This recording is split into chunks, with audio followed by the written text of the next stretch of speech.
Test, test. Welcome. What up, Sean? How you doing?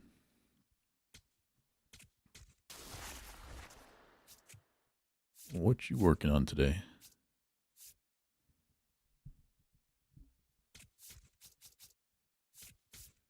We're gonna get right back into some ranked. I think I just have to pick up this Noah Schultz card and then we should be good to go.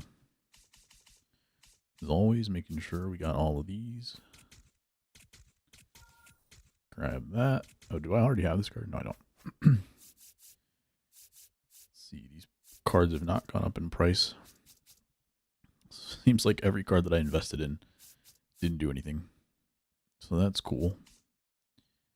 I had some like live series cards that I bought at the dip and then made a little bit of stubs on that, but like that's pretty much it.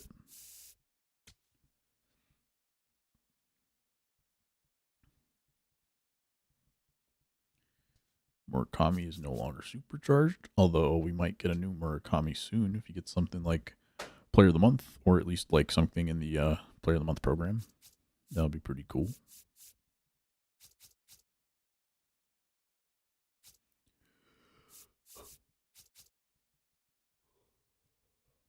I do have too many lefties in my lineup, otherwise I would put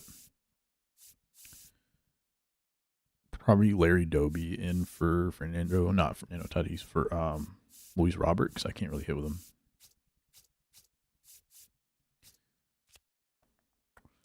These guys are down on inside edge.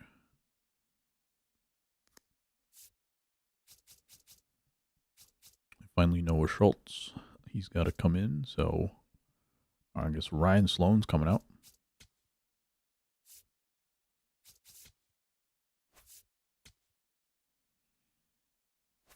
That's good. Now let's check how many White Sox players we have. We have 16. So we have one extra. We actually could get rid of one if we needed to, because we brought in that Noah Schultz card. I'll go ahead and take out Grant Taylor. And we'll put in, who is good for me here? I feel like none of these guys are good for me.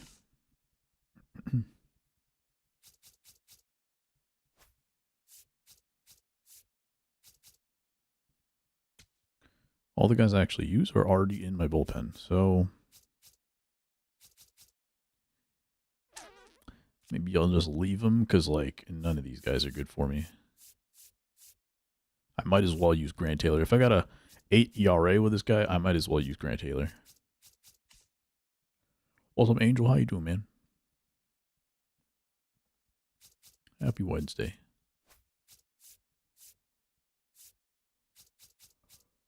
This Chris Sale, I think, had a couple of good starts for me. It's got a 7.15, so maybe he's 1-0. So it says one quality start, one non-quality start. That is good information to know. And one of them, like, I hung a good few pitches down the middle. So I think we're gonna leave the lineup as is. What's my parallel mod with this guy?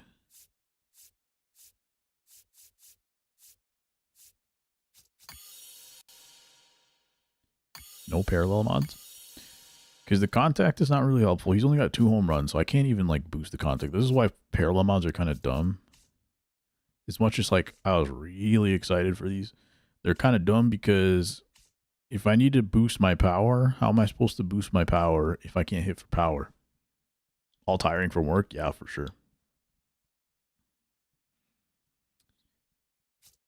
And power is like one thing. Like eventually I'll hit these home runs. I won't really have to grind offline to get this. I'm less concerned about the power version versus the speed version. Like 25 stolen bases with a guy that doesn't have speed because you want him to have more speed. 50 speed, and I'm not going to steal with him online. Even if I was like good at stealing, I wouldn't steal with a guy with 50 speed online. And so I would have to do it offline, and even offline, you're going to have to spend so much time to get, how much was it again? Was it 50 stolen bases? 25 stolen bases? 30 stolen bases? How much time that's going to take? Just to grind that? There's going to be like, you'll have to do a whole, like basically like a whole mini season or like a whole conquest run where you're just literally trying to steal with these guys that you actually want to boost. It's very silly to me. Coulson, however, I want him to be power contact focused. And so I can do contact right here. And I think that's where I want to go with this one. We'll give him that boost.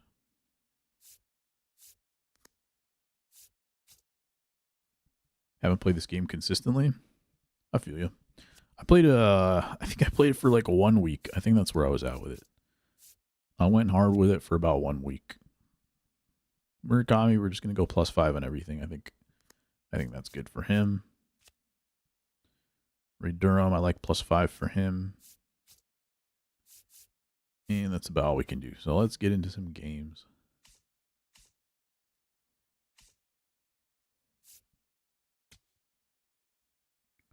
Ranked Weekend Classic. 5:45, and we have 8 days until the next Weekend Classic. I think last stream I finally gave up on big zone hitting. I kind of forget where we landed with that, but we're going back to zone, I guess. All in on Sonic Racing Cross Worlds, and that's basically it. Is that a new game?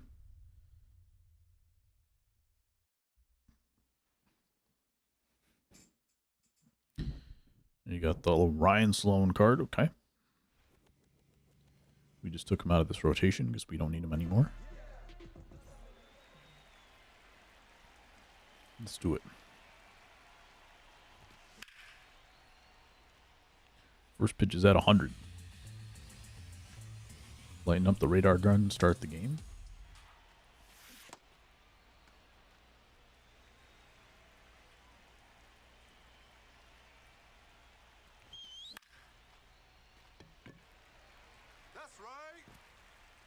He's diving all over the place. All right, good start. There we go. Batting second, the designated hitter, Carol Bain.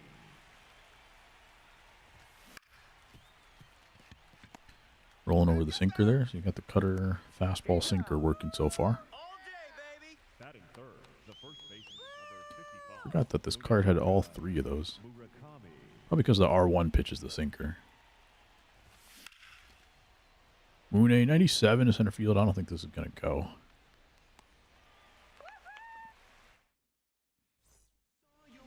Saw it well, though.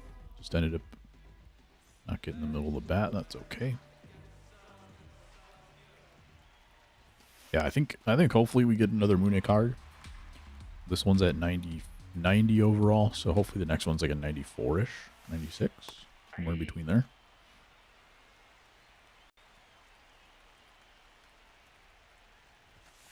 I think it's very likely then that we get a new one in the Player of the Month program.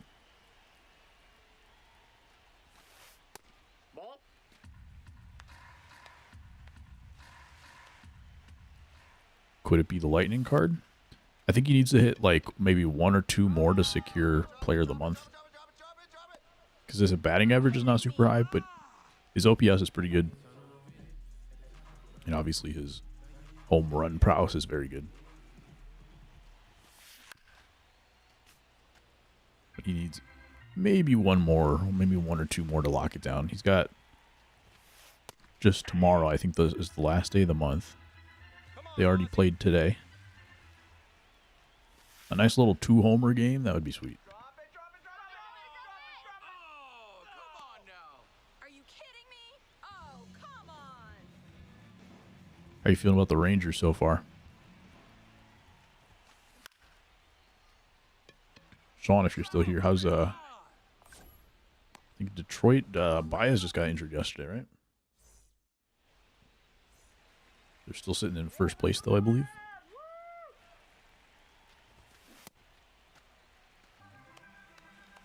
Just going all out for that pitch right there.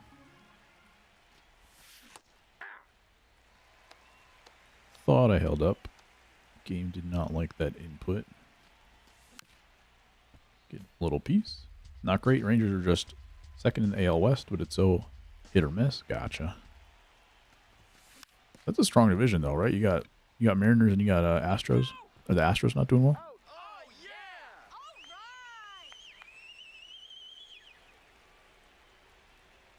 Second is probably better than I would have expected to this point of the year. Let's go, let's go, let's go!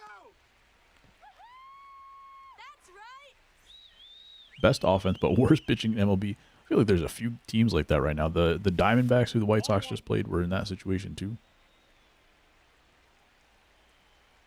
Wait, was it the Diamondbacks? Somebody else. Who do they play after the Diamondbacks? Yes! And I think they lost to them. Because they just played the Angels. Who did they play right before the Angels?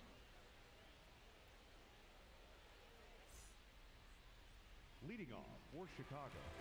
White Sox season has been very hit or miss. It's like, oh, the Nationals. They lost 2 out of 3 to the Nationals. Let's go, Pete! Very similar situation for them too. But they pretty much all ended up being low-scoring games, and I think they lost 2 games in extras or something.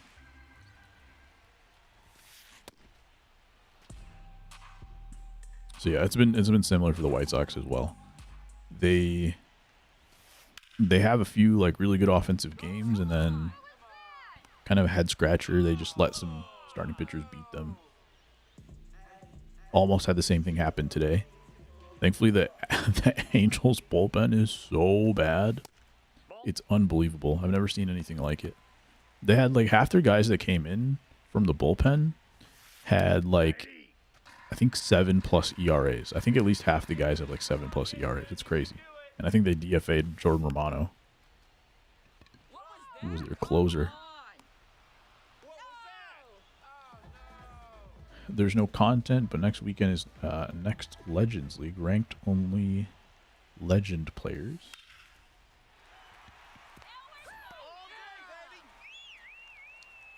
One new character, Batting seven, the right Captain Majima from Yakuza, is going to drop 15 minutes tomorrow. It's a festival event for him. Okay.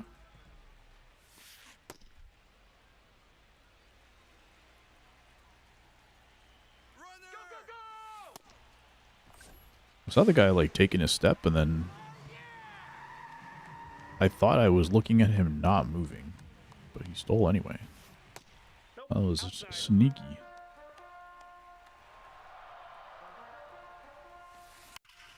Hung that one. I was thinking, like as I started my pinpoint, I was like, I should do a bear down pitch, and I forgot. June will have Ninja Turtles and Sonic Racing? What the? Does that mean I have to get Sonic Racing?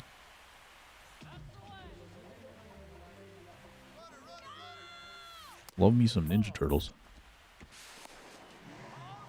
I just need them to add Ninja Turtles to MLB The Show. ball, that's out.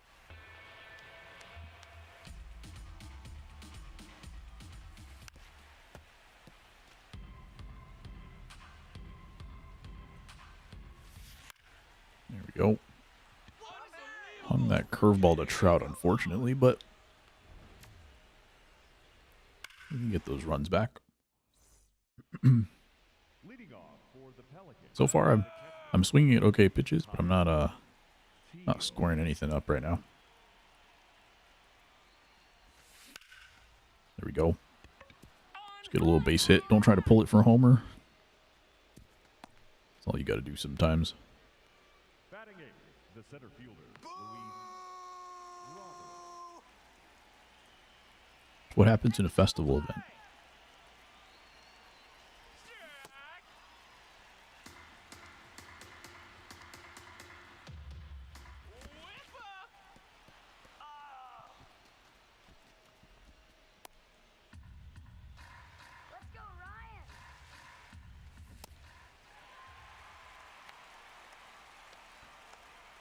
haven't played in a week, and I feel like I really should just go back to Big Zone. This is probably not going to work out for me. Or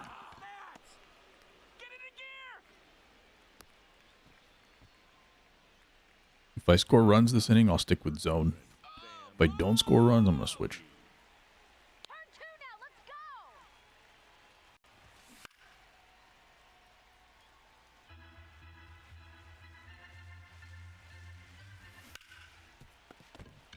Knocks it down, 82 speed. Runs it himself. He's going to be out. Set up for 2 runs on 2 ducks on the pond. 3v3v3. Sandbox races with sets of unlockable cosmetics, in-game currency, and nameplates. Okay. Sounds pretty cool.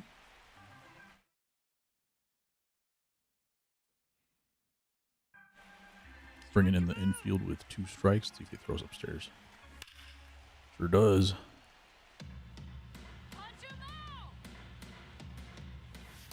I was thinking he definitely wouldn't be throwing 2 strikes upstairs in a row.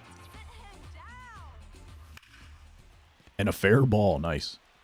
Runner went back to second base. So we're going to have to stay at third. And safe at second. All right, we scored the run. I guess we got to stay on zone. 30-minute restriction changes. Nope. That's inside. Harold Baines pops it up. I don't even think they had the infield in that time, so I could have driven that guy home easily. All I had to do was not that.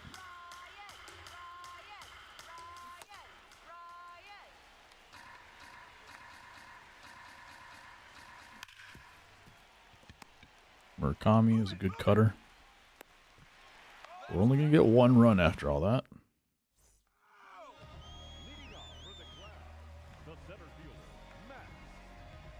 Well, I said if I scored any runs.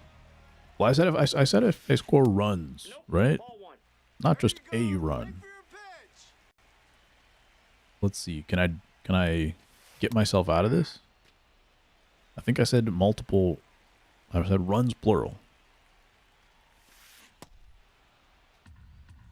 I'll leave it to you. It's going to be your call, Angel. Should I go back to big zone or should I keep on zone?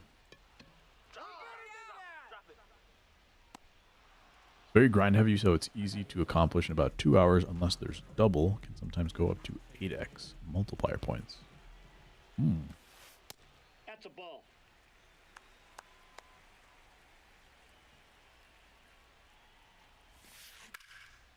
Sounds like it's worth it, from what I can tell. If big zone works for you, go for it. Nope. That is not an answer. Your call. 100%. I have no idea what's worked for me. That's the thing. It's like I always go back and forth. I'm like, sometimes I feel like one works better than the other. Right now I'm feeling like I didn't warm up. I haven't played in a week, so that's probably not helping. That means yes? Okay. Got it.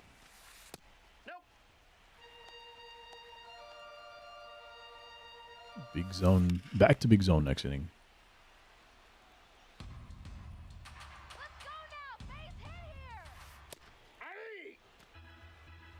And then there's some days where I feel like I'm hitting, like I'm putting the PCI on it too well with big zone, and then the RNG is like not working in my favor. You got to get just enough of the bloop hit RNG to really hit consistently. Get on your horse. So that's pretty sad.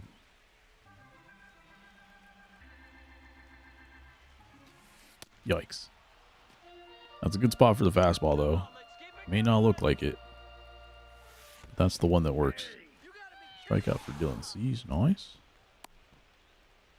Again, should have used a bear down. I think I have maximum bear down pitches, 3 right now. And Colson Montgomery with his 99 fielding makes the play. Even though I translated some of his points to contact.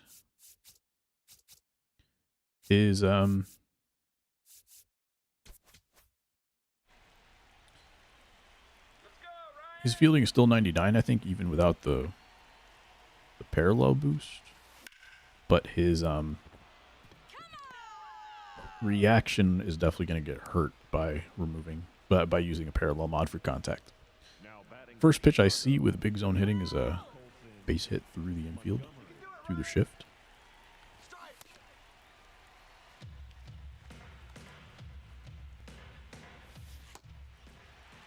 First pitch took a right turn on me. It's a good cutter. And Colson's got... It's knocking it down at short. Just enough speed to get there anyway. Does that say 90 contact now? It's got 90 contact with a parallel mod. Pretty good. All right. 3 batters. There you go. There's my little base hit. That's what my little very early good swing. Call it a blue pit. Seeing eye single. Like I said, you got to have a few of those on big zone in order to hit well. And there's my good okay. Pretty good input though.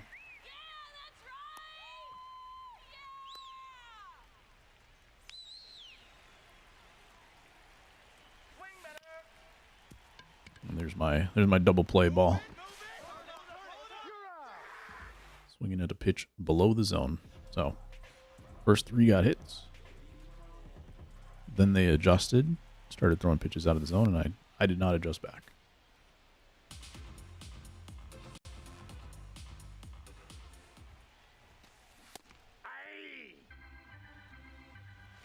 I feel like this is a bad pitch to McGonigal. Let's see.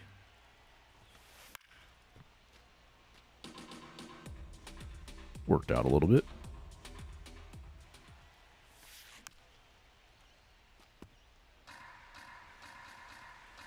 I don't think I've thrown the sweeper at all this game, so let's try it.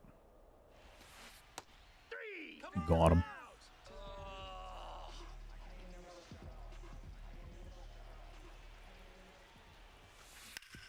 Fastball down the middle. Ground out. You're kidding me. Justin Crawford. I don't know if I've seen this card. Bad jump in left field. Possibly could have been robbed if I had a good jump.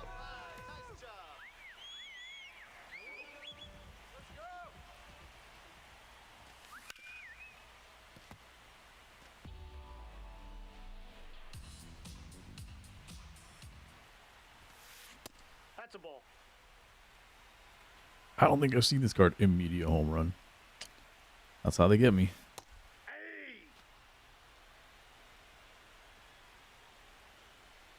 I'd like to blame not knowing where to pitch that card rather than the fact that I threw him a meatball. Once again, should have used a bear down pitch. There we go, sweeper again. How you doing, ASG? That's ball 3.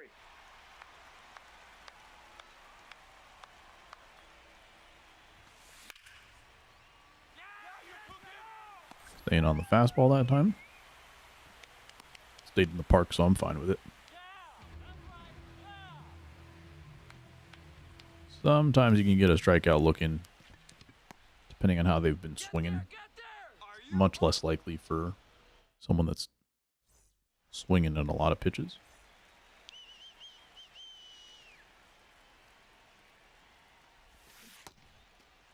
I feel like I haven't really seen many four-seam fastballs since the first inning. Probably because I'm swinging at everything. It's just the usual dude food experience. Had a lot of balls right down the line.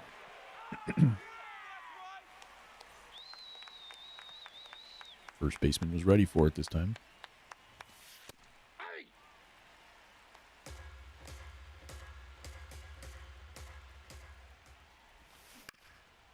That's foul.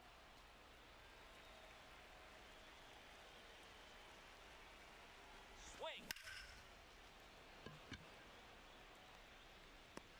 Nice and easy to the right fielder.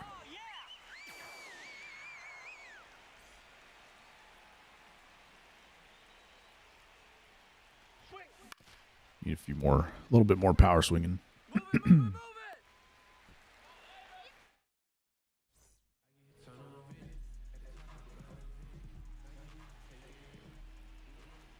ball's going right into his sweet spot. I was gonna say that was not very smart. Thankfully, we got Tatis. White Sox legend, Fernando Tatis Jr.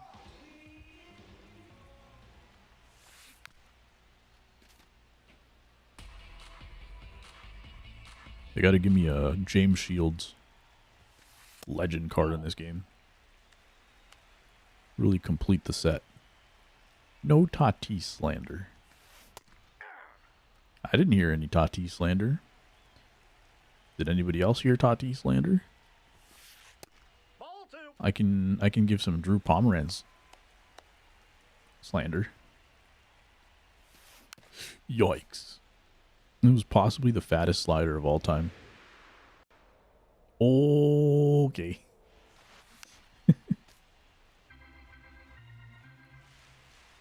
That was really something. Drop it. Foolish had a vid on the Padres front office recently. Was that the one? I think I saw the thumbnail. Was it like baseball's smartest man or something like that? Or boldest man? Get him. I think a double blue would have got him.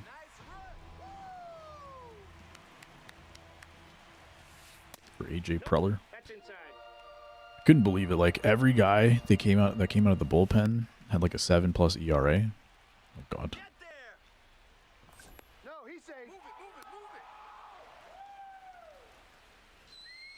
What was that? Come on. Craziest GM in sports. Okay. I hate it here.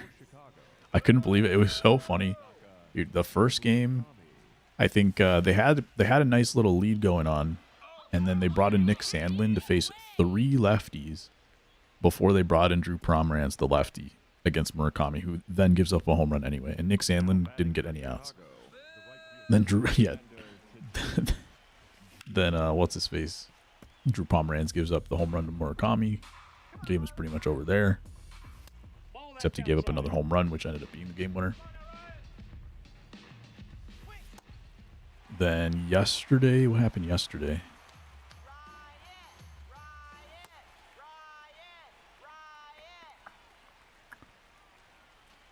Oh, yesterday was the Drew Romo game against Jose Soriano, best pitcher in the game. Punch him out. And then today they walked Miguel Vargas in extra innings so that they could face Murakami with a guy who just gave up a homer to him 2 days ago. With a guy who has like a 7 ERA, but they all do. It's crazy. Is it football season? Miller only got hit because of the foul call. True. I think it probably was a lot closer on the field. On the video, it looks like a horrible call because of the fact that we don't get to see like the overhead view, even though the ball was not touching the chalk. I think there's a chance it was still visually over the top of it. But yeah, such a close call, regardless. And not a good swing, obviously.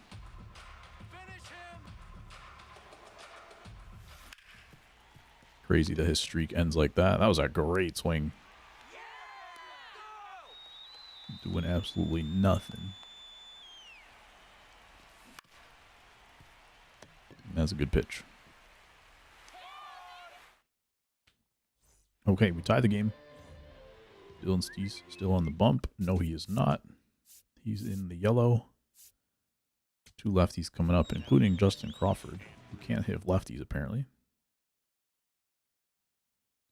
You might see a couple pinch hitters. Say Don is the first one. Well, the draft just happened, so we're going to say yes, we are close enough to football season. Football is in the news for sure.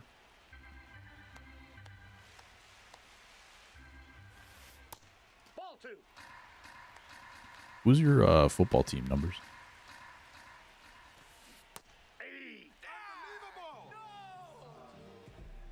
One more, baby. Let's go. Colts. When did that happen? Did you see your former player got busted? Not one, not two, not three, but 4 different steroids. That's impressive. You almost like, it's almost like, okay, he's 44 years old. He's 44 years old. He should be allowed to use steroids.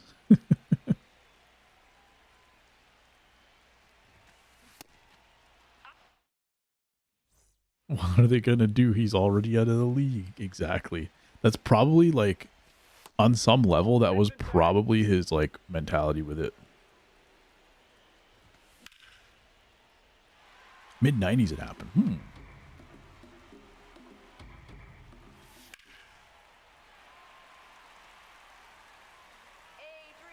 So even before Peyton Manning.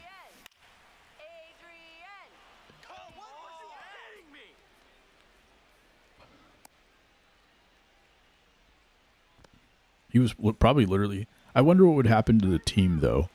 Like, let's say Cuba did really, really well, and Alexei did really, really well.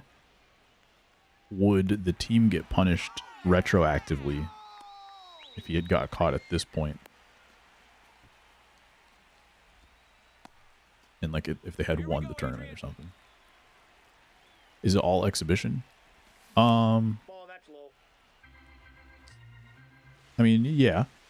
I would think that there's a like commission for the WBC and stuff, though, right? I actually don't know how like all that part of it works. Like, is there a governing body for it? No, inside. Turn 2 now. Let's go. Or whoever puts on the tournament has some rules, I would assume, the WBC itself. But other than that, like, if there are no, like, retroactive consequences, like, let's say, if they had won, like, Cuba can't play next time, or they have to give up their title or something. If that was the case, that's one thing. But if there's no consequences like that, then why not? For him, he's like, why wouldn't he just be like, hey, there's nothing, like, this is it for me, like, I'm never playing baseball again, so why not? Oh my god, a double play ball. Dude, that was such a good swing, too. It doesn't need to be a home run. I just don't want it to be a ground ball.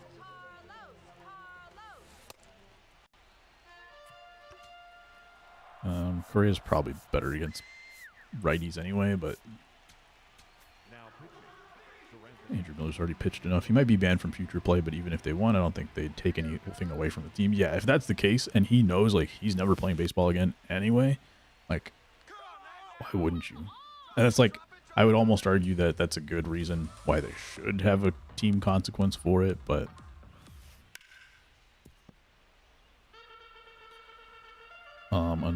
until that is the case, I think it makes perfect sense. Which is funny. He's like, that dude is like, I don't know, he was like 6'2", 6'3", 165 pounds, 180 pounds, something like that. One of the skinniest dudes to play baseball. It'd be also funny, like, I don't think I actually saw him play in the tournament. But it would be funny to see him just, like, come in, like, super beefy. If the team knew, of course. Which would be, like, hard to prove, all that kind of stuff.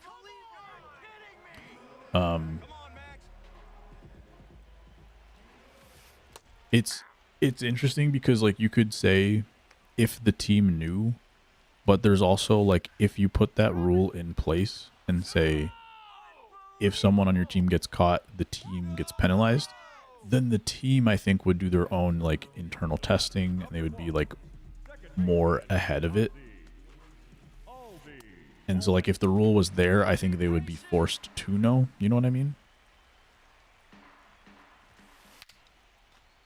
And then if they don't know, it's almost like they're willingly allowing that to happen, or like, I don't know, conversations to happen. Like, hey, if you do this, I don't know, like maybe like have a 3 strikes rule, something like that. But I feel like teams would go about it a certain way to prevent like their players from doing that. In theory. If that part-time electrician got busted. In that case, they would just have to change the rules to let them keep playing. At that point, it would be encouraged. Imagine taking steroids to only throw, like, how hard was he throwing? Like in the 70s or in the 80s? I think it was in the 80s, right? That would be kind of funny. It is always funny to me, like, looking at the list of players who got busted. Because you got, yeah, there's like some obvious ones, right? Like when Melky Cabrera popped off for a couple of years. There's always some people who, it's like, oh yeah. Looking back on it, very, very obvious that they had this huge jump. But then looking at like so many other players on those lists, and it's just like, how could this person have ever taken steroids and been so bad still? Because he was never in the league. Gotcha.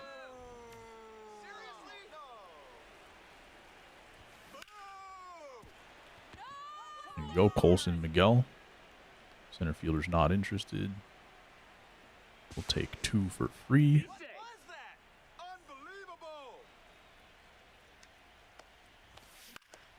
Oh.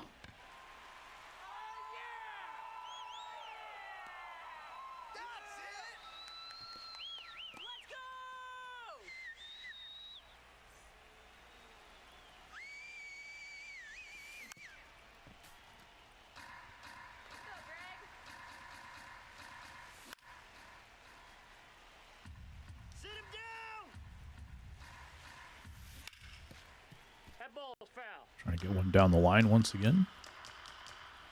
I think that's how I scored my first run of the game. All right, we're at 4-3. 4-3. Gotta keep this lead somehow. The problem is I don't really have the pitching. Schwarber, Alonzo Veritek. Good news is we do have Zach Britton, so we're going to use the lefty here. And then that leaves me Goose Gossage for the 9th.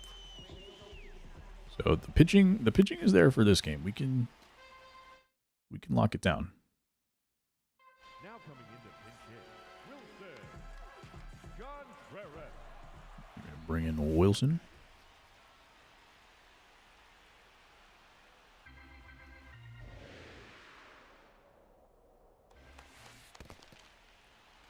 And they're calling it a swing. We'll take it. Yenry Mejia was the first player to get a lifetime ban, and his fastball was out in 95. Dang. At the time, though, 95 was like... Wait, when did he play? Was it in the last 10 years?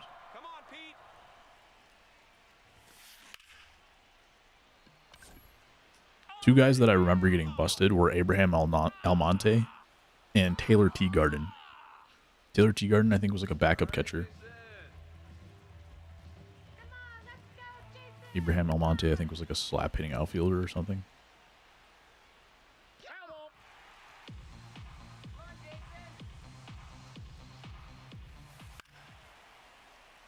I think they were on that Ryan Braun list.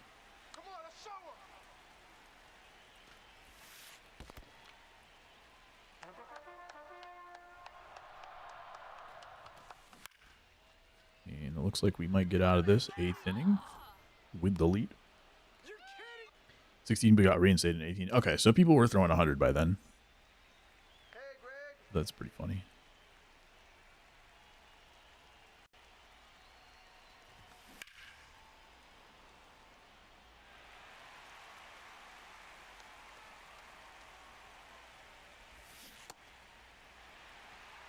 Tried to power swing on that circle change. Didn't work.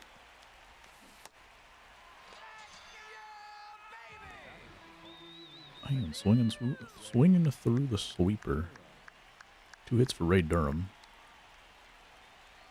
He's getting dangerously close. I think he might have even dipped below 300 last time I streamed. Let's go!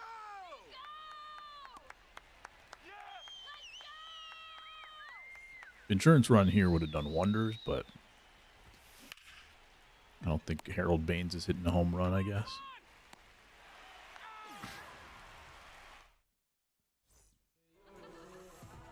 All right, time for Goose. Guess the bottom of their order, but Trout does have a 2-run homer in this game. And let's see, is there anybody that I want to put in defensively? I could put in Max Clark for Robert. You got Tatis, and you got, who do I have in left field?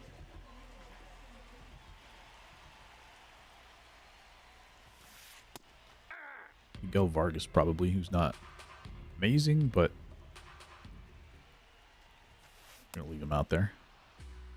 Antonacci plays left field in real life, but as of like spring training when the World Baseball Classic was going on, he did not have it an outfield secondary, so the card does not either. Oh, they called that a strike. Nice. It didn't really look like he went around.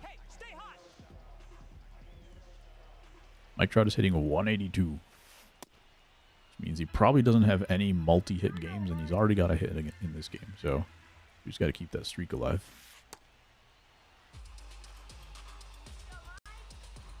And no idea cheaters were actually paying to cheat. People who made that software are making bank, yeah. Someone was saying there's like 40,000 people in that Discord, and then the software goes for like $30. I don't know if it's $30 total or $30 a month. But they're saying gross profit there is like 1.2 million or something. If those are the actual 200 one time and then 30 a month. Oh my god. That's so funny. Like there's so many levels to why that's like so dumb and makes it even funnier and horrible. Like I think it's ridiculous. Well, there was a lot of ongoing cheating that was obviously visible in Challenge of the Week. And I don't know that they ever resolved that. But maybe they did. And so I don't want to say that they didn't, because I haven't been really in tune with that. So maybe they did fix it. But at the same time, like, it went on for so long. And the fact that this stuff is still happening outside of Challenge of the Week, I assume. And there's other programs. This is not the only cheating program. The fact that, like, it's still happening is pretty sad.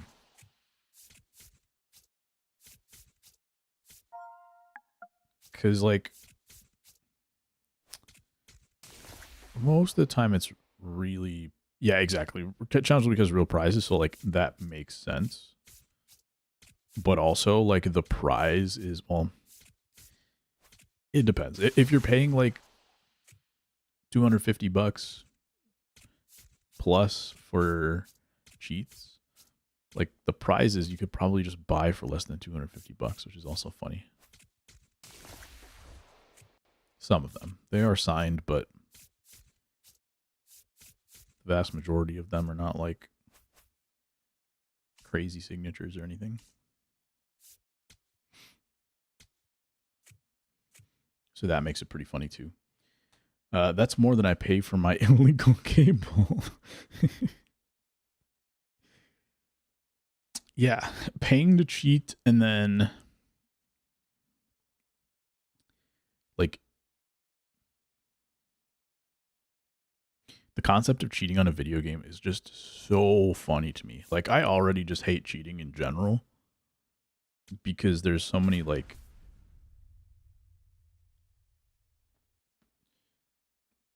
I don't know. It's just so dumb. And the fact that you cheat on a video game is like, what is the point of playing the video game? Like, what are you trying to achieve? There are some games, and I don't think it makes sense for MLB The Show, but there are some games where, like, if you were to, I'll take it. If you're to cheat, you could sell your account. Like, sometimes people will cheat so that they can get to a higher rank so that they can sell their account. And then that's beneficial for some people, just to like be able to play with their friends in team games and stuff like that. Like on some level, that makes sense to me. Still dumb, but it like logically makes sense to me. In MLB The Show, like what are you trying to do? Are you trying to like get a card that you can sell for 70K instead of 50K? Like you could have just spent 20 bucks on stubs. Did you watch the Kyle video? I have not watched the video.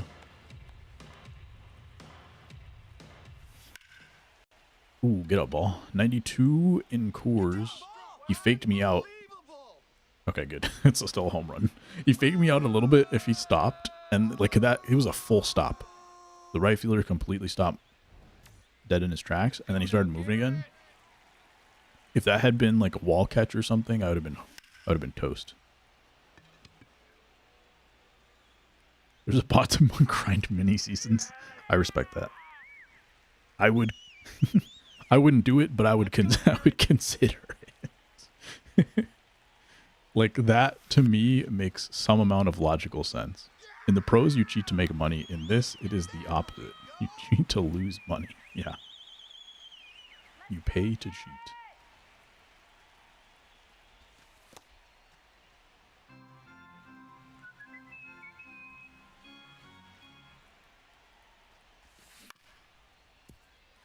The fact that there was like the ban list, of course, was funny, but the way the notes on the ban list. So I didn't watch Kyle's video, but I did watch somebody else's like review video. I watched like KJ's video, and the fact that there were like notes on the ban list talking about like you must follow these rules, otherwise you will be like ruining this for everybody. And I think the concept of telling cheaters to respect any kind of rules is hilarious. You have to respect the cheating rules. Otherwise you get removed from cheating. There was also on the right side of the ban list, there was like you should quit out, or you should try to figure out like should you play against this opponent based off their icon. And there was like a list of like something, and then if you see this, they're most likely a cheater, which is funny. Whereas the guy pirating the cheating software, that's big brain.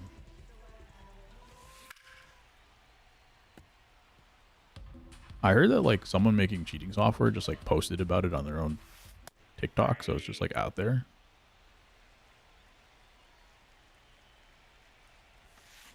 Pretty sure they could get sued, right?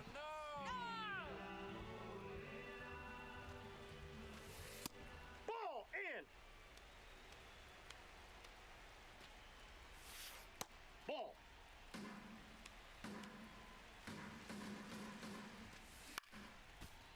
And I think it's also funny that like there have been these sweeping bans in the past where SDS just dropped the hammer and there was like no way to combat it. Like, and included in those bans were like people who should not have actually gotten banned. Oh, come on. And they had no way to appeal. And so they've done stuff like that in the past, but they like won't ban the cheaters. I say that as like it's been going on for so long that I think that is true, but I could be wrong. Hey now, Garrett. Because again, like I don't really understand what the cheaters are getting out of that in this game specifically. Because if it is, if the benefit is that you get to build out your team a lot faster, get more stubs, all that kind of stuff, then banning the account is worthwhile. Because sometimes people will say like it's not worth banning, or it doesn't really matter, it doesn't solve the problem, because the people will just like make a new account and then do it again. All day. Let's go. But like to ban a whole PlayStation account, number one, really hurts. But like if they're doing it for the team that they're building, then by deleting the team that they're building, it defeats the purpose for them cheating. So I think it would solve the problem. That's right. There's a bot to grind mini seasons and a bot to rip packs. Also, there's additional bots to grind mini but stop at 10 runs and then start punt. Get another one to sell all your dupes. Interesting, interesting.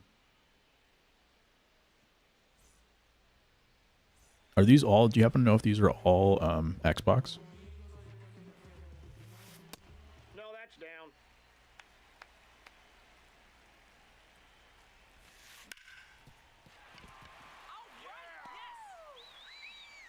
I assume it's tough to get a program onto a PlayStation, but who knows these days? I should have dove. Didn't say system yet, but I haven't watched the whole video. Gotcha. Batting sixth, the shortstop, Francisco. When you posted about it the other day, like not cool enough to get on the ban list, I thought the ban list was, or a block list was, people found out who were using the cheats. I thought all those people got busted, so people were gonna go ahead and block that. But I think it's way funnier the fact that it's like a list of like streamers who you have to ban as a terms of service for the cheating, the cheating program. It's so funny to me that they have a terms of service.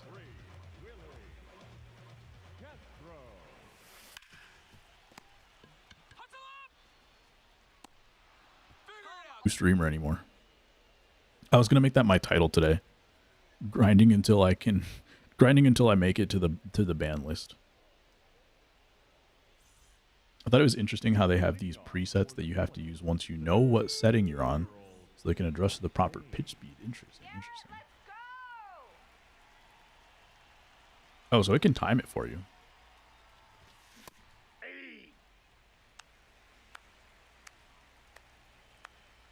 There was a time where the cheats it could only follow the PCI, but you would still have to time it up and click the button. Mostly for timing, hitting, and pitching. Oh, so it's the other way around for for this one. Because I know there was a cheat. Maybe it's not this one. But there was a cheat where it follows the PCI for you. Imagine if those two cheats got combined. Someone figured out how to do the timing. Someone figured out how to do the PCI placement. They would destroy each other. I think that's what would happen. Is if two softwares, if they tried to combine their softwares, then one would try to steal it from the other. And then the other one would hack them. I think that's the inevitable conclusion.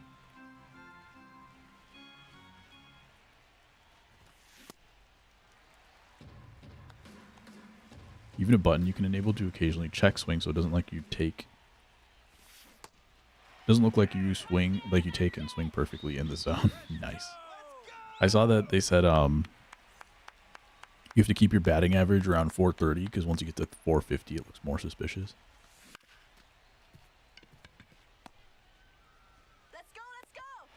Ooh, out at first. All right.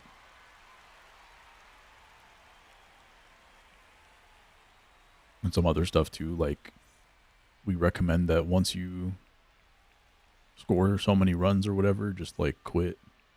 If you see someone who thinks that might bust you, just lose on purpose. If they don't accept a friendly. So funny. It was pitching and hitting though. It like nails pinpoint too, not just zone hitting. Dang. See, that's where I've like. There were maybe like 2 people that I thought maybe were cheating this year, but like it's not something that I've come across very often. But there have been games where I'm like feeling like they hit every single location pitching wise. Much more than I was like really getting frustrated by anybody's hitting, which is kind of interesting.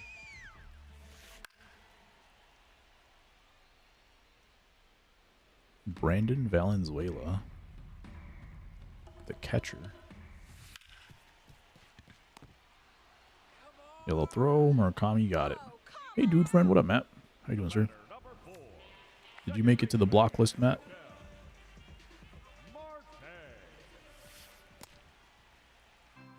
were discussing the hilarity of putting a terms of service on your cheating service.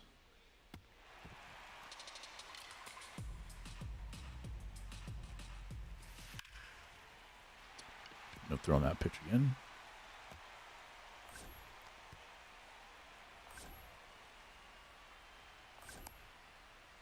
This is the PS5 update or something? Nah, there's a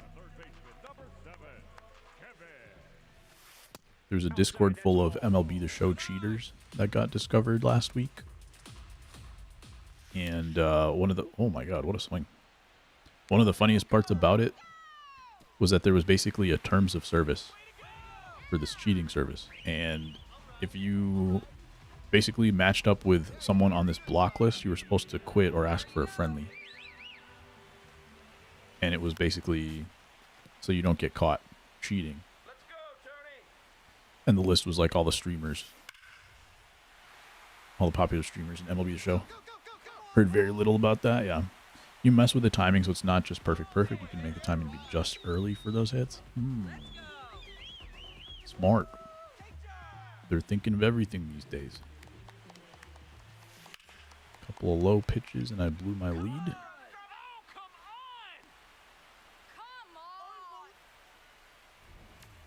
This is fun drama. I'm learning more about it. It's very funny. Honor among thieves, am I right? Absolutely, Dibs.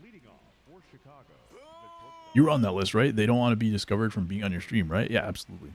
That's how I found out about it, because I was not on the list, and then ASG put it in Discord. He's like, not cool enough to be on the list. That's how washed of a stream this is, guys. I was gonna make my title tonight. Trying to get good enough to be on the block list. Turn two now. Let's go. One day we'll make it back. But like, how funny is it that they were like,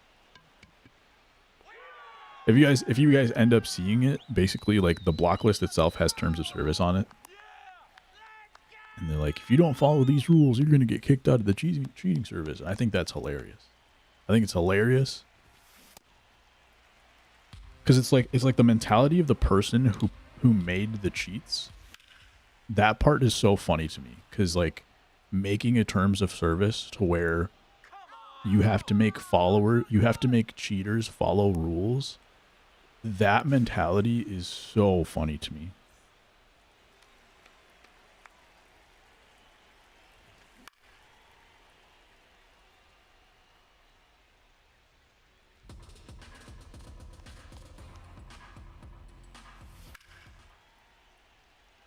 This list updates regularly. It is your responsibility to check it exactly. Like it was so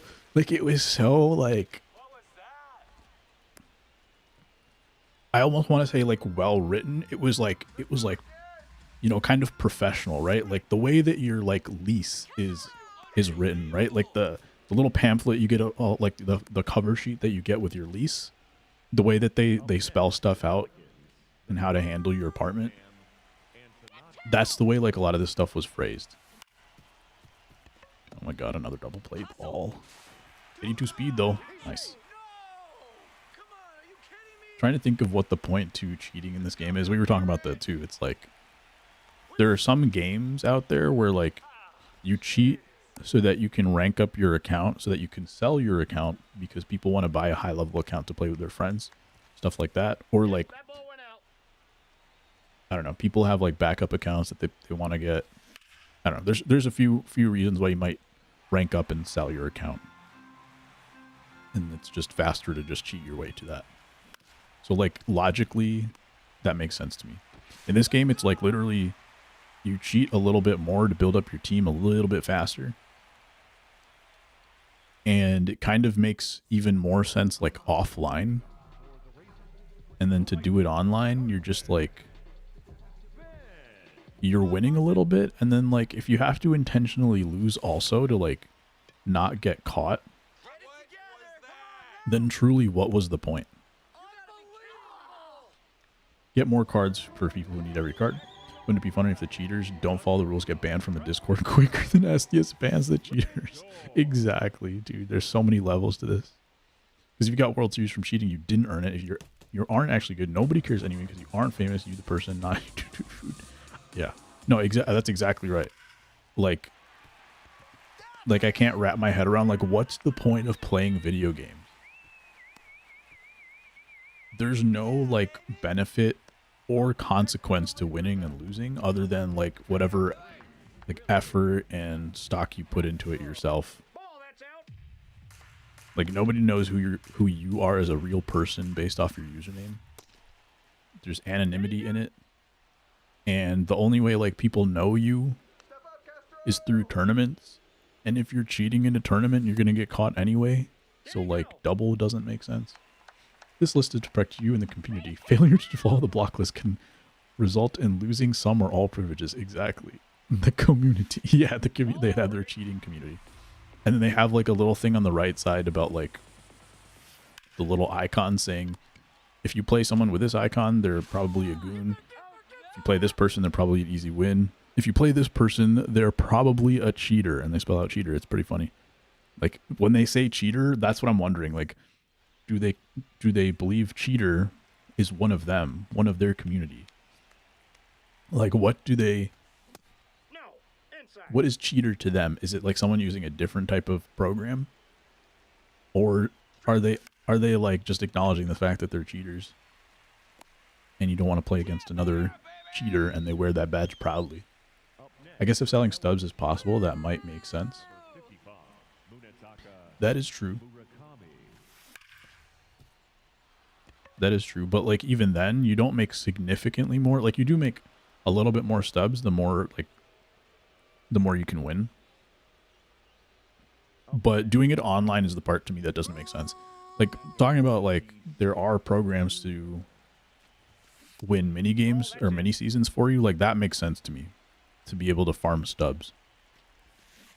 But I think, like, winning games online doesn't like farm stubs for you is what I should say. It'll make you stubs faster than just, like, not cheating, but I don't think it farms stubs like on an endless loop the way mini seasons would.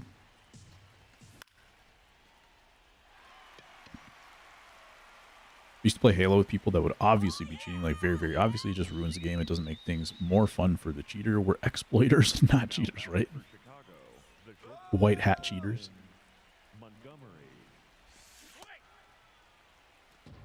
I think people do get a little bit of kick out of that.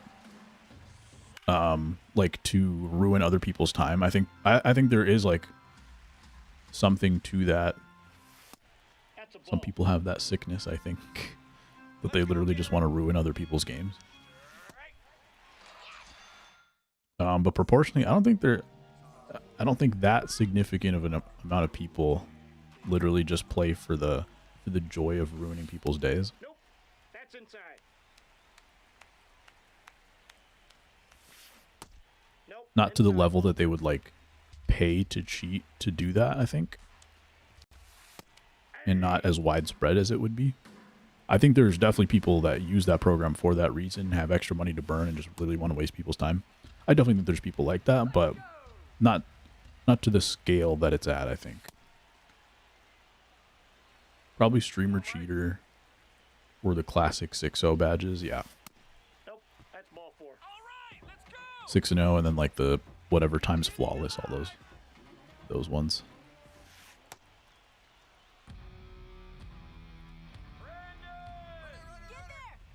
Now, let's see if we can get the runner. They are swinging.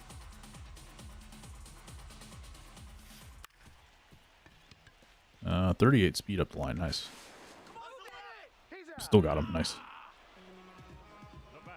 Like, anyone cares, right? If I even notice someone has that badge, I could care less. That's the interesting part too, is, like, I think people have very different reactions to each badge too. Because some people are like, oh no, like, I don't want to play against a guy with a top 50 ring or whatever. Sometimes you see, like, a 10 times flawless and you're like, oh dang, I gotta lock in and play even better.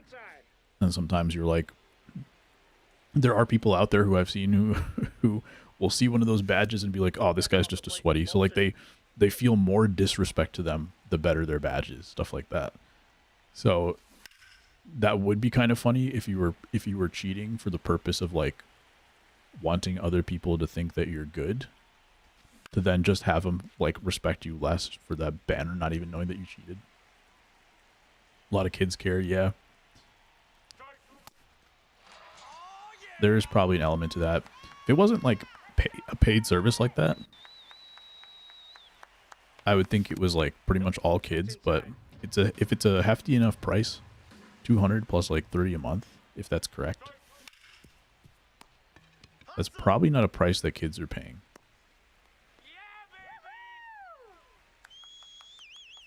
Like 1.2, yeah.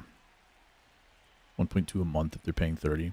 I don't think, because like Kyle was able to get into that Discord, I think for free. I could be wrong. Do you know if he got into the Discord for free?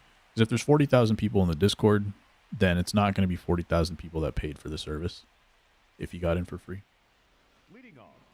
But let's think of like, how many people would they have to sell to just make 100K a month? Like it would be 1/10 of that. Like 4,000 people a month. I think it's very possible that 4,000 people a month are using that program. Ball, that's in. If it's 10K, 30, 300K yep, per month. Crazy. And if it's 100K a month, they're making $1 million a year.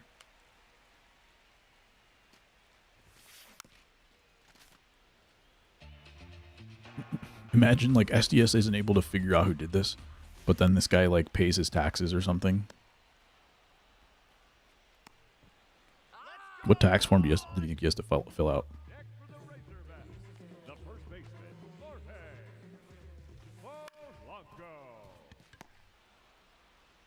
Like the Al Capone of MLB The Show. It's not counting the 200 flat, true.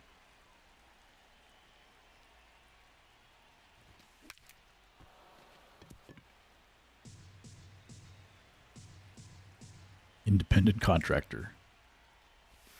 You think they do a SEP IRA or whatever it is for the self-employed? Is that what it is? Self-employed IRA?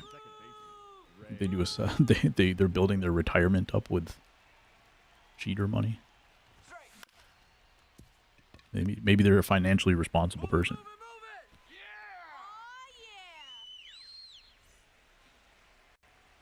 If I was gonna make one bet, is that this person has all of their money invested into crypto and GameStop stock. Are you kidding me? Putting that money in a Swiss bank account. U.S. government isn't seeing it.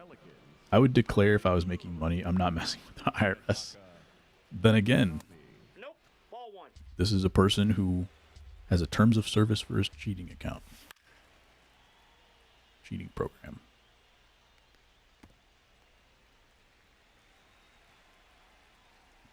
The fallout would be even more hilarious than everything happening now. The fallout, like, personally, with taxes.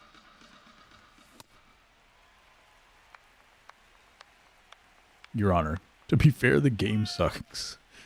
I rest my case. Judge, lol, you right. I'm providing a service that is in demand.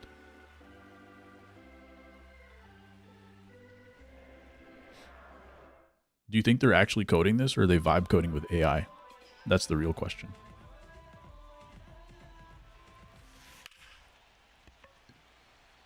That'd be kind of like really sad, honestly.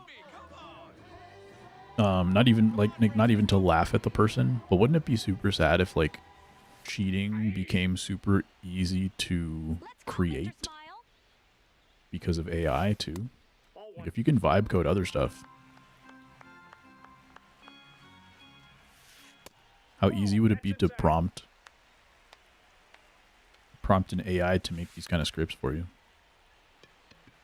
Definitely using AI to adjust batters box heights. Are you kidding me? This is just a buyer's club. Let's do it, Castro. I mean, it wouldn't be hard to say like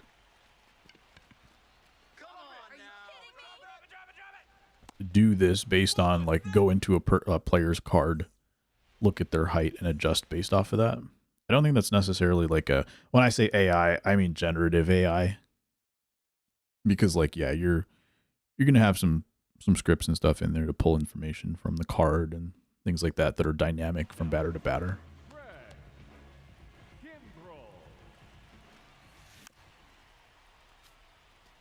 I meant helping program AI. Gotcha.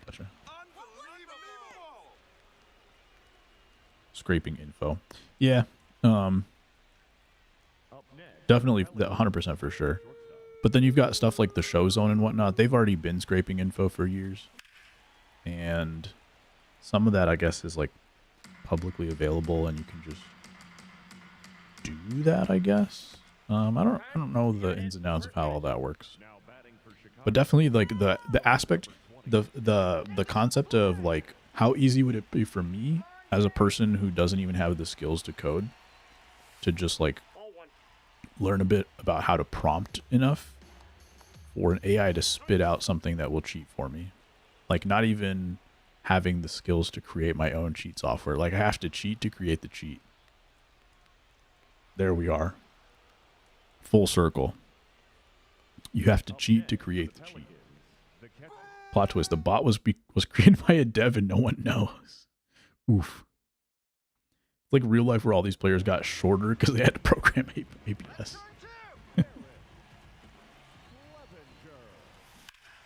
Ugh, looking for that pitch. Got it. Come on, Garrett Clevenger. Is this a gold Garrett Clevenger? Oh no, I think there's a new diamond one. And a double play. Every time. That's the hardest part about big zone hitting. It loves hitting into double plays. Doesn't matter if that pitch is a foot below the zone or over the middle of the plate. Thankfully, we get an early out in front. Thank God I didn't get a good. Or they came over from 2K.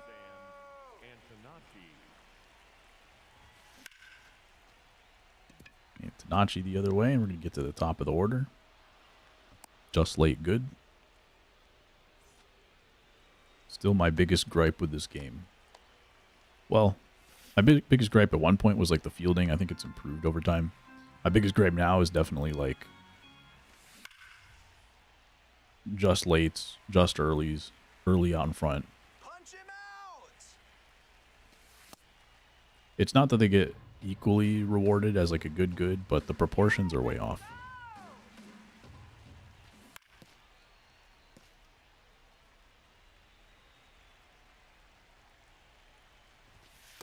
Ball, that's off the plate.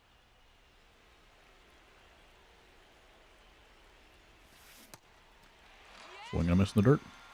Ironically, this may have only become profitable to cheat because SDS allowed cross-platform. That's 100%. I don't know about profitable necessarily. Well, what do you mean? Where do you think the profitable part comes from? Like the fact that like there's enough people to cheat. I definitely think like if this game had not been on Xbox, let me put it this way: this did not happen until the game was on Xbox. Explaining the player base and having enough people. Yeah, and even then, like to go a step further, like I said, like this was not happening until the game came out on Xbox. I think before Xbox, I only ever saw, and this might have been after Xbox came out. I could be wrong, but for a while, I had only ever seen like one cheater for many years. Talk about gripes with the game. You ready for me to give up 5 home runs? That ball's foul.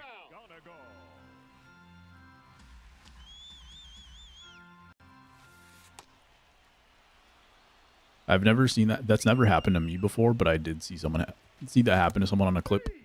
Otherwise, like if I thought I was the first person to ever get that animation, I'd be so mad.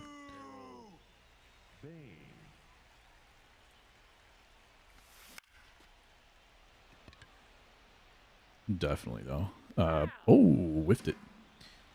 And I think that's on top of the fact that, like, you know, they want to keep it a PlayStation exclusive for development reasons and the fact that PlayStation just does that. Yeah, they had to do it because of MLB. Unfortunately, that part was not in their hands. 96 off the bat. Just barely over his head. You seen IRL where pitchers are getting boxed because the first baseman is basically where that guy was on that play? Yeah. I saw that happen to, like, the Yankees, like, twice in one game or something, right? The rule is that you have to throw it. I think it's you have to throw to the base and not to the fielder or something like that. So if they're too far ahead or behind the bag, then it's considered a balk. Is that what the rule is?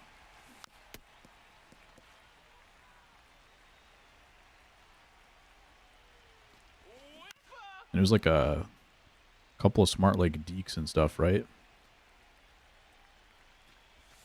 And ended up not working, getting called a balk.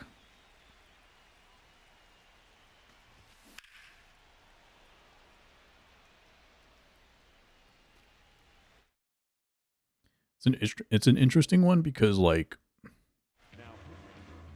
I feel like there's a lot of plays where you're trying to back pick to second base. You're trying to pick off to second base, but your shortstop playing well behind the runner, and sometimes they don't, like, get to the bag. Sometimes the pitcher's trying to, like, pick off before the fielder's ready to get there, and so they catch the ball, like, well behind the bag. And it's not considered a balk on that play. I don't know if it's different because it's second base or what.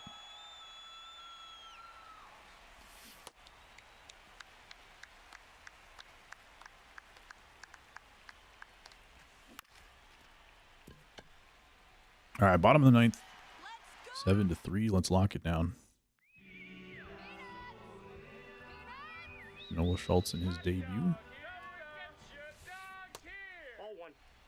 What if it turns out that an insider SDS coded the exploit and started the Discord server to make extra money on the side? That would be pretty funny.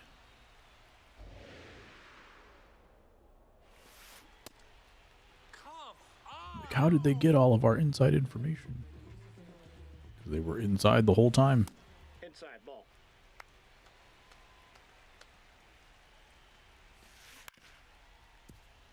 That'd be funny because the program knows how to get perfects. But sometimes the game does not. That's where Ramon went. He's off on a side project. Air quotes.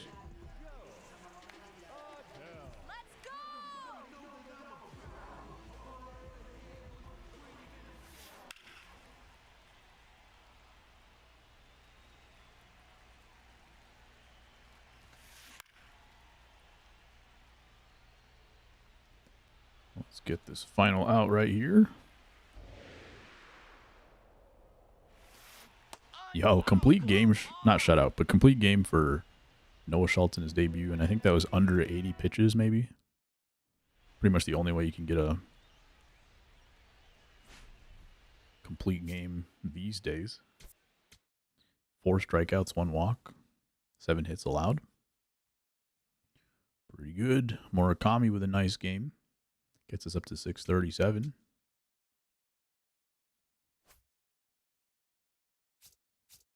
There's that Valenzuela card.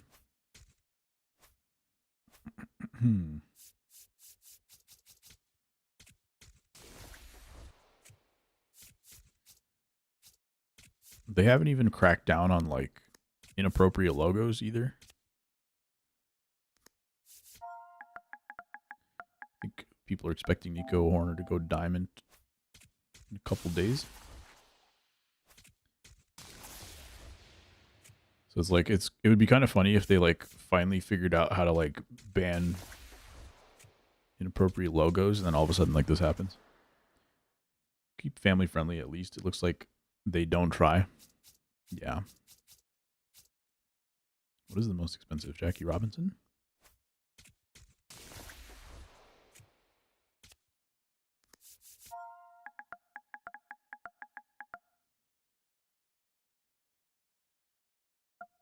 I think quick sell is better, or like close to it. Okay, I'll be back in 2 minutes. Continue on with some ranked. We're gonna try to hit 700 today. I think we're gonna have to play a game on Hall of Fame at some point. Yeah, it's just like I started playing MLB The Show at one point, like in the living room, and my wife is there, and I'm like,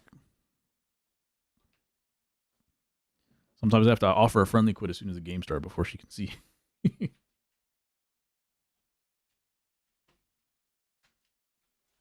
It's embarrassing.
All right, let's do it.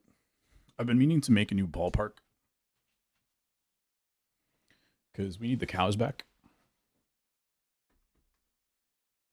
but I just haven't gotten around to it.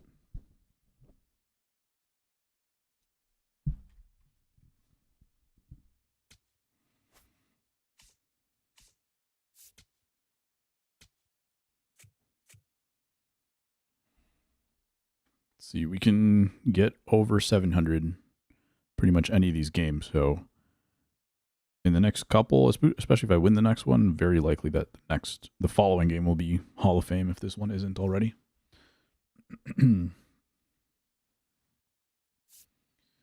Mike Soroka. I just don't want to face a lefty. Too many lefties in my lineup. It is going to be a lefty. 90 overall. I don't know who that is. Can't tell.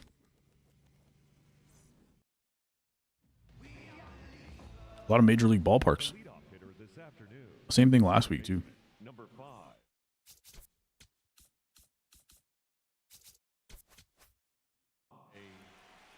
Parker Messick.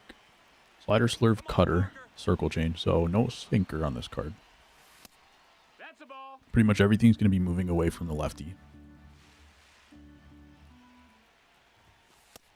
Ball. This feels like Hall of Fame, but I'll check in a little bit. I already paused on this batter, so I don't want to pause again.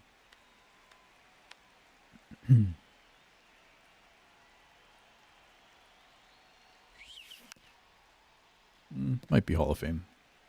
I mean, sorry, might be All-Star still. That's a ball.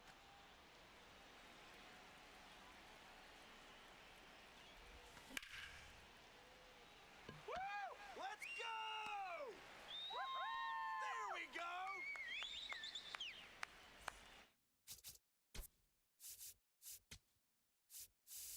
Still All-Star. It's obviously, there's no like size of your PCI change on Big Zone, but I don't know. Mentally, I just need to know, I guess, so that, like, I can... I don't know. I don't know exactly why I would need to know. But I've had games at the end of the game where I'm like... No, that missed. That's a ball. I didn't get rewarded on certain swings that I thought I would. And then I look up, and it's like, I've scored 2 runs on 13 hits. That happens a lot with Big Zone. So I've noticed that happen a couple times. I don't know what I would do with that information, like what I would change about it, but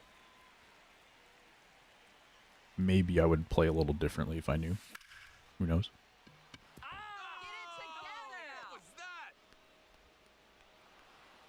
Getting hold of a slurve there. It's nice to know I'm not going to have anything biting back at me as a lefty. So I can kind of look over the middle of the plate. And anything that can kind of come back and hang. Like that. Except if it would hit the corner.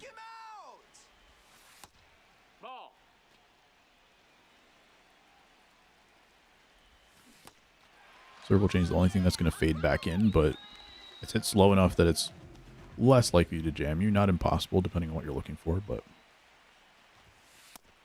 it's not as threatening as a sinker. That's a ball.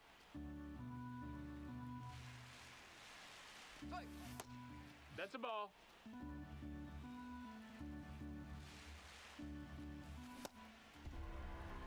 That changeup looked fast.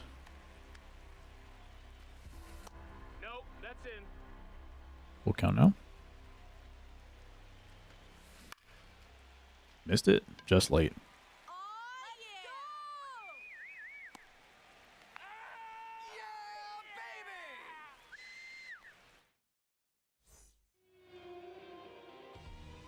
Mike Soroka. Last week we played this on Wednesday.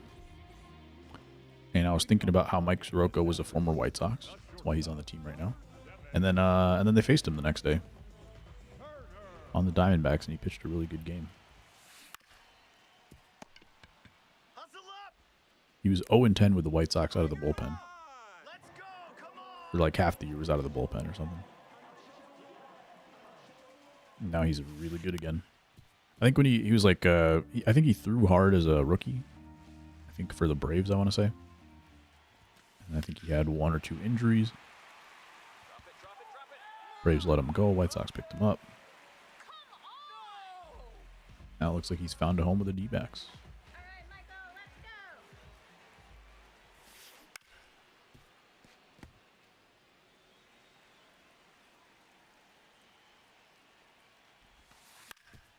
I think slowly most teams are kind of building out their labs. Like some teams that were kind of like mediocre, up and down, or whatever. You wouldn't necessarily expect like someone to go there and like revamp their career. But I think it seems like it's happening on just about any team now, except for the Angels. Like even the White Sox, during their bad years, they would have some pitchers like come over and kind of resurrect themselves. Eric Fetty was one of the first ones. He's back on the White Sox now and had a great game today. Last year, Civali, I think, didn't do like amazing, but he had like a decent stretch run of starts before he got traded. And then Adrian Hauser, I think, was the one who, like, he didn't have a major league contract. Like, he didn't do spring training. And then came in and was just, like, super nasty. Are you looking Mike Murakami in MLB The Show or real life?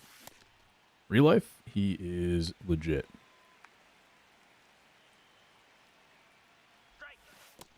He swings and misses in the zone a lot, but he doesn't really chase, like, too much. I think he has one of the best chase rates in the league. One of the best walk rates in the league. And so, like, all the negative stuff that people were correct about, it's kind of, right now, it's getting countered by all the stuff that he does really well. Is it gonna get you in the park to go see him? Probably yes. And I've been watching like most of the games. In the last 2 years, I basically didn't watch any games. So that alone, he's a big part of that. Before I even like, obviously he was good. Like he hit home runs in the first 3 games, so he was good out of the gate too. And so like I was interested in watching since the first game, and he's one of the reasons why I'm still watching. But also like the rest of the team is pretty fun too. So the fact that he's got me watching games, most likely he will also get me to go to the ballpark.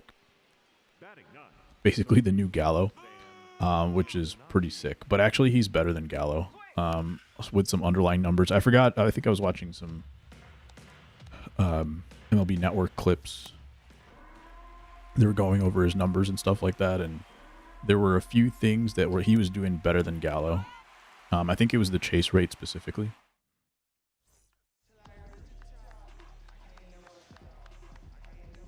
And I think his batting average is going to go up as well. Cuz he was batting like 100 or so, and I think as of today he's probably batting like somewhere between 230 240. His on base is still like 370. If only Murakami had a manager like TLR to direct him. Yeah, he would be directing him right back to Japan. Because he would be batting 154 with 3 homers by the end of the season. Are you kidding me? Murakami would be 0 for 100 on 3-0 counts.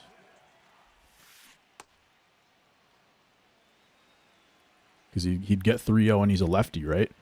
And the White Sox bench is down the third baseline at their home ballpark. So he's really good at taking pitches. He would get to 3-0, and then because he's a lefty facing the dugout, he can like see Tony La Russa staring at him every time he goes 3-0, and then he gets really nervous because anytime you get a home run on 3-0, Tony La Russa's going to yell at you. So I think that would really affect him. The chase rate part makes sense. I don't remember Gallo ever being this patient as a hitter. Gallo's best year was 250, 400, 580 like that, which is what Mune can do this year as a rookie. Pretty sick.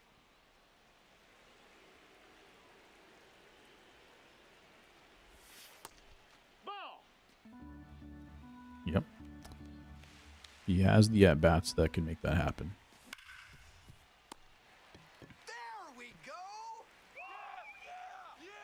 Today, the Angels, they walked Miguel Vargas, who, like, Miguel Vargas is swinging it pretty good right now, and he would have been facing a lefty. But it was the first batter of extra innings was Vargas. So they put him on first base, and then they pitched to Murakami behind him with Drew Pomeranz, who just gave up a homer to him 2 days ago. I'm way behind everything from this guy. I think it's the ballpark. I have noticed, like, significant lag playing in these ballparks. I'm going to turn off this blur setting. I don't know if that's still an issue. I don't think it's going to change anything, but I've noticed like big league ballparks, I get a lot slower swings. Booted the ball. But yeah, Pomeranz was so scared of Murakami, he walked him on 4 pitches anyway. So the bases were loaded. Just like that.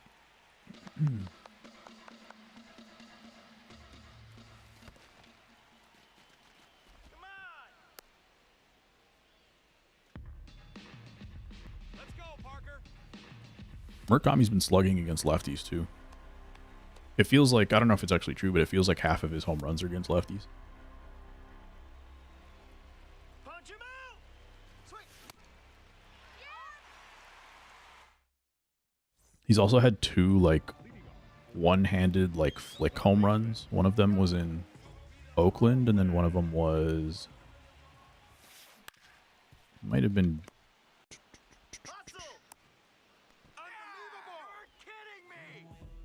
I think it was during the National Series.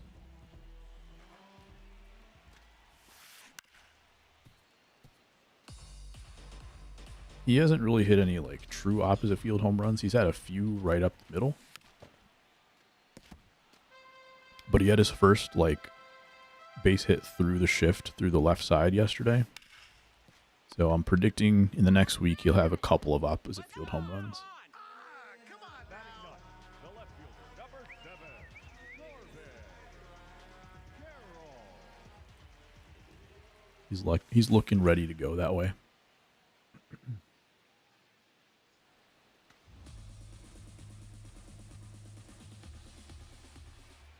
The top of the White Sox lineup is super fun though. There we go. You got Vargas, who's hitting really well. I think his batting average isn't quite showing it, but he's been hitting the ball hard. You got Vargas, you got Murakami, and then you got Colson Montgomery, who's getting hot too.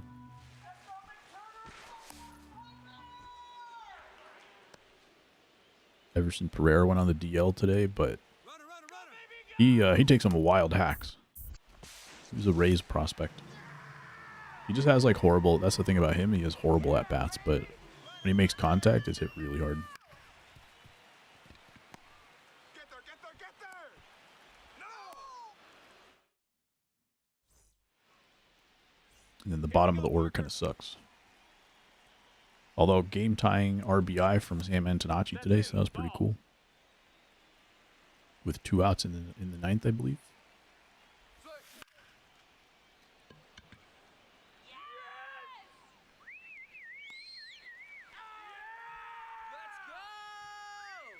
And then their like catcher Drew Romo had a 2-homer game. He might get a card. Nice little tops now would be cool. Come on, Parker. One of them was off Jose Soriano. Did I miss that? That's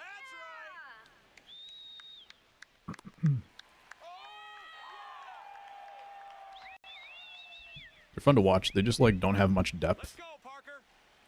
Couple of injuries have already like made their bottom of the order even worse. And then their pitching feels like it could implode at any time.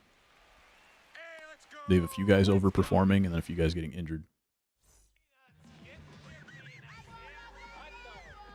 All that just to be like 4 games under 500 too.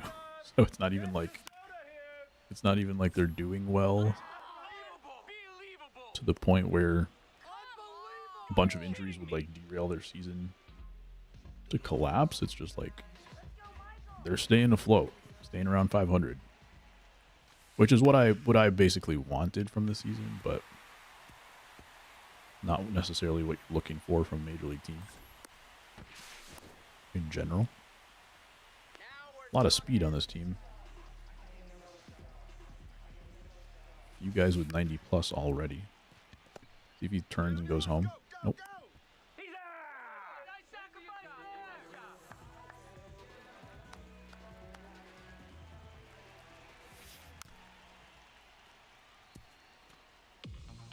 Come on, Carlos. Swinging at the slurve. Let's see if we got a sinker that we can work in here. Hard hit to Colson Montgomery. 109. Thankfully, basically right at him.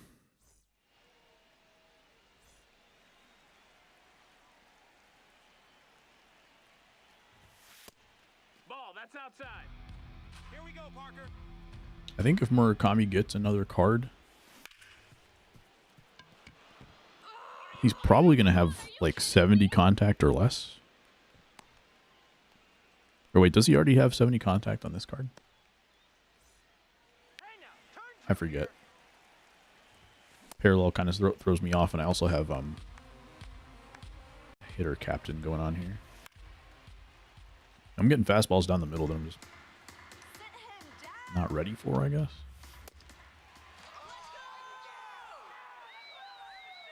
This is why I thought it was on Hall of Fame, because it's not like... I don't know. This game feels a little weird.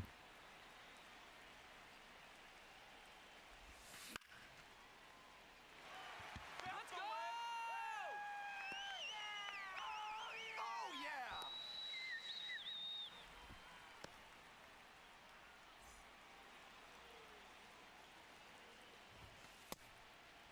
I'm going to just center swing and power swing.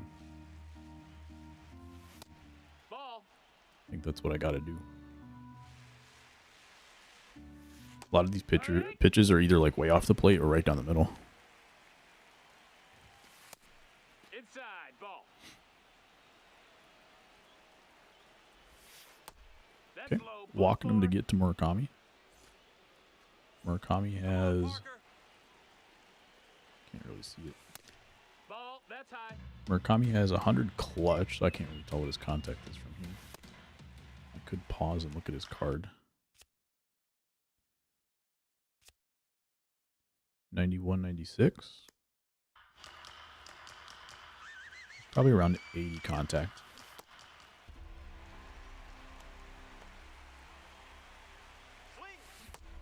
No, that's out. Looks like it's through the PC or something. Try to avoid it showing exactly how it works. Makes sense.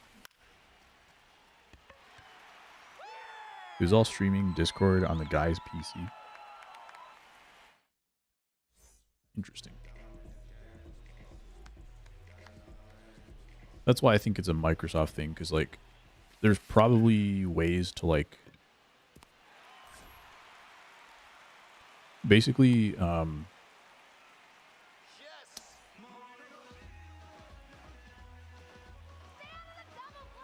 can kind of stream. Well, I'm thinking of a couple of different things. You can stream MLB The Show on your computer basically. But I don't remember exactly how that works with Game Pass and everything. And then, like, if you have Game Pass Ultimate, there are certain games that you can play on, like, both console and you can play it on PC. MLB's not one of those games, but I'm guessing there's probably a way to circumvent that. Basically hack it so that you play it on your computer. Otherwise, like, I'm guessing there's a way to, like, I don't know, jailbreak your Xbox or something along those lines and be able to download your programs to that to have it work on your Xbox.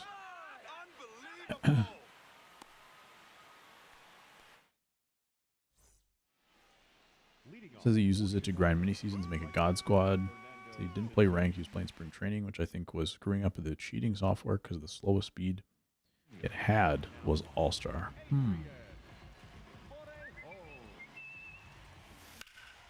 I see.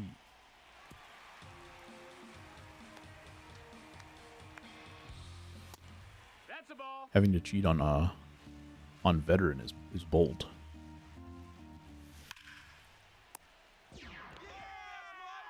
That being said, it makes a lot of sense since it is the hardest difficulty. Almost forgot about that for a sec. Couldn't handle veteran. Yeah, even the cheats can't beat veteran. That's crazy when you put it that way.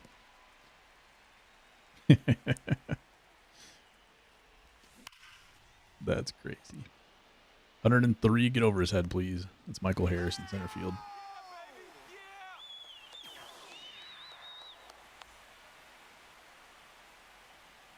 I might switch to zone for the rest of this game.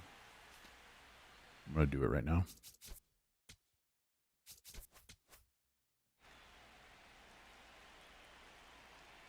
This game's giving me a bad feeling. I don't think I'm going to get anything going on big zone in this game. When is bedtime baseball? Good question. Bedtime baseball's all the time. If I had time to make videos, it would be back, but unfortunately, not the case. How are you doing? Good. Ooh. 64 speed, never left the box. For a second, I thought it would like float enough to where it would bounce once, and then the third baseman would like boot it just a little bit. But he got there, and also my guy never left the box. It wasn't going to do anything. Talk about how what you said where you can set to always do any type of swing, not just X, so they can R2 triangle or right trigger circle to bunt or contact, get the batting average down. Yeah. That makes sense. Well, in my head also, like, I thought you still had to time up your swing. I didn't realize that there was one for timing as well. So I was just assuming, like, okay, you square up your PCI, but if you swing late intentionally, you'll pop out or something like that. Or you could swing through some pitches. So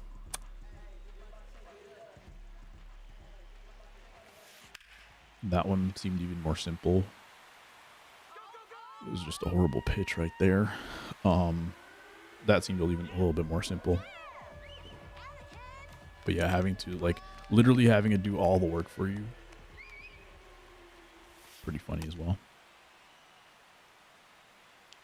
R2 not right trigger. Gotcha. Only thing you need to do is find the release point of the pitcher, which in theory would be the same every time, right? So you just hold the well, one, you could hold the stick in the same place every time. Two, now that you have like PCI anchor points and like fixed zone hitting, you can literally place it there and just keep it there forever, I would think. Because you can probably, I know the anchor points, you can have the same anchor point continue on from batter to batter. I would assume that fixed zone is the same thing, but I'm not 100% sure. Low-key, Luis Roberts having a good day for himself. They box the release points of the software, can track the pitch out of their hand. If they take the first couple of pitches and then are gods, might be a cheater. I see.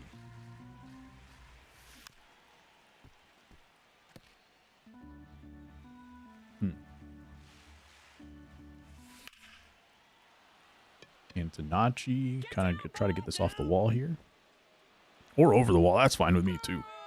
That's totally fine. That was a 55 power swing.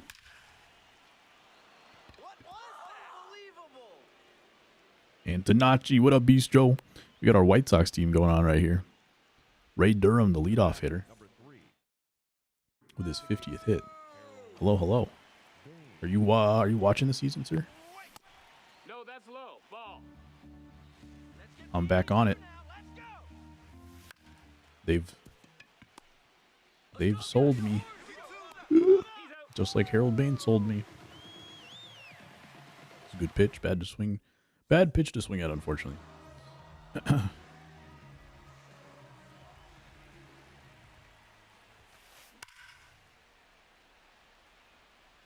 Hardest pitcher for them to track right now is Tyler Rogers, with white pants specifically, is hilarious. Yeah, I heard they couldn't do submarines in like the last tournament or something. So everybody was running submarine pitchers. Let's go, Ryan. The only one who remembers Ray Durham as an A, if it helped. That's a ball. It helped when I used to do the grid. Gotcha.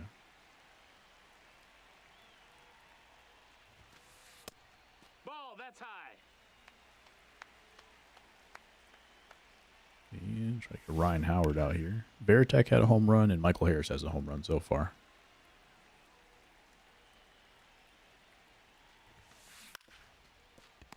The White Sox are getting a lot better cards this year than they got last year. Last year they had like one of the worst theme teams possible. This year so far, they've already got like a nice Colson Montgomery card, nice Miguel Vargas card, Kyle Teal, Murakami right off the bat, and Antonacci. And of course we have White Sox legend Fernando Tatis Jr. making the catch in right field.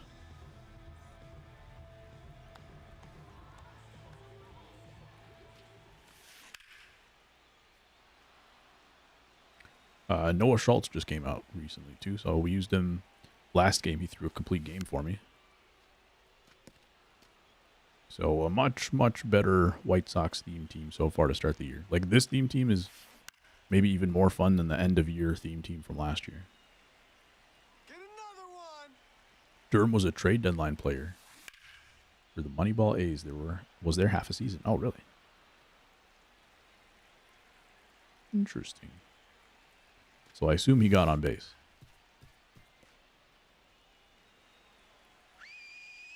Did the Moneyball team steal bases? Or did they feel like that was not Moneyball enough? Like you were... the extra base was not worth the extra out sometimes. 2 homers for Veritek. That was a horrible pitch. They're swinging at this pitch consistently. I should throw it a little bit more over the middle so they can... Not over the middle of the plate, but like here, ending up below the zone down the middle so that they can ground out. That's a ball. Should have also bared down on this pitch. Make sure I get it out of the zone. Go ahead and bear down on a cutter here.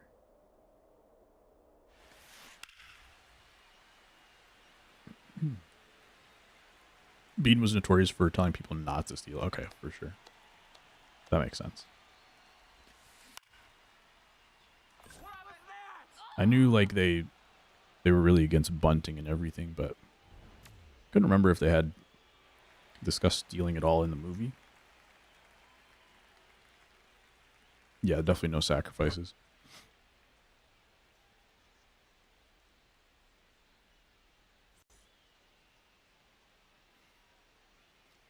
I feel like there's got to be some math where, like,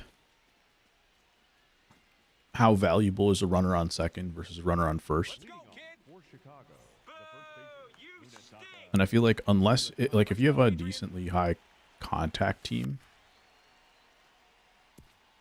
rather than a power team, like if you have a power team, and this was why I've never stolen bases in MLB The Show in the past, is because I've always been like a power hitter and not a good, like, straight up contact hitter. No, I mean, like, I'm not talking about just necessarily hitting line drives, but I'm saying like,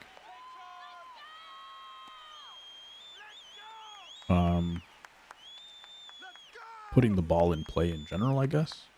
Like a lot of my runs did come from home runs. And so it didn't make sense for me to try to take second base if I'm more likely to hit a home run to drive in that run than to hit another single. And so that made a lot of sense to me. But like this year, I feel like I'm doing a lot less slugging and a lot more base hits, especially with big zone.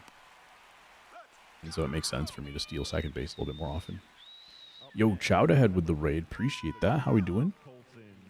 How's the stream? Welcome in. What's up, CGM? Has been a while. What's new with you? It was in the book? Okay, gotcha. I was assigned to read the book in high school and then watch the movie instead. I do wish I read the book, though. They're adding the ABS strike zone to DD starting tomorrow? Really? Not too shabby. Nice. I'm doing good. Playing some ranked. This game's not going well for us, but I think we're 2-0 or something so far with this White Sox theme team.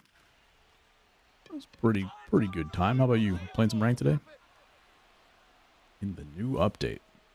Let me go take a look at the patch notes.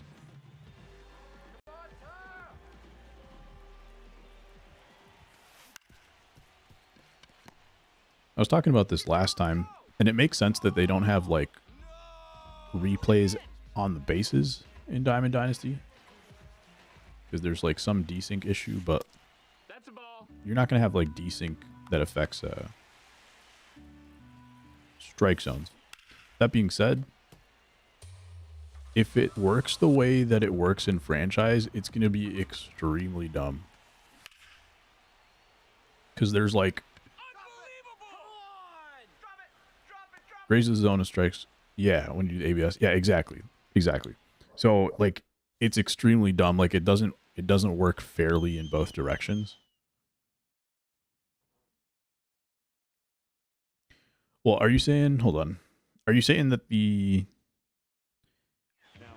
they're just adding ABS, or like you're talking about anywhere where it grazes the zone, they're going to call it a strike?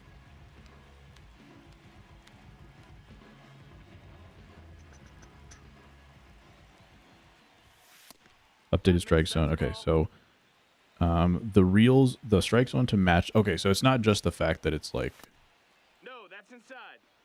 Come on, let's show 'em. ABS is being added, so I misread a little bit. I'll come back to that in a second. Who another BR run but finished for a 10-win Jordan? Nice, nice, nice. How many 10 wins do you have on the year? One rank game on Legend, lost by a run, not shabby. Played decent tonight. Nice. How's your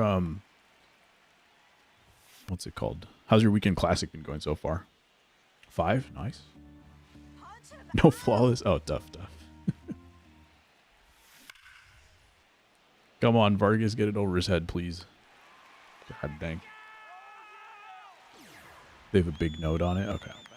Yeah, I'm looking at it now. So I misread what you were saying. I thought they were like adding ABS itself, but the ABS strike zone, that makes sense. And that's been something we've been asking for years. Well, I don't know if everybody's on the same page with that, but that's been something that I thought would have made sense a long time ago. After leaving because he had 20 stolen bases with the Sox before the trade, and then never had more than 10 the rest of his career, really. Oh, yeah. Again, I think it would probably have to do with how your team is structured.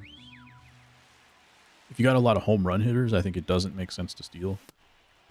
If you have some contact guys, then I think it makes sense. Also had hamstring issues. Weekend Classic was awful.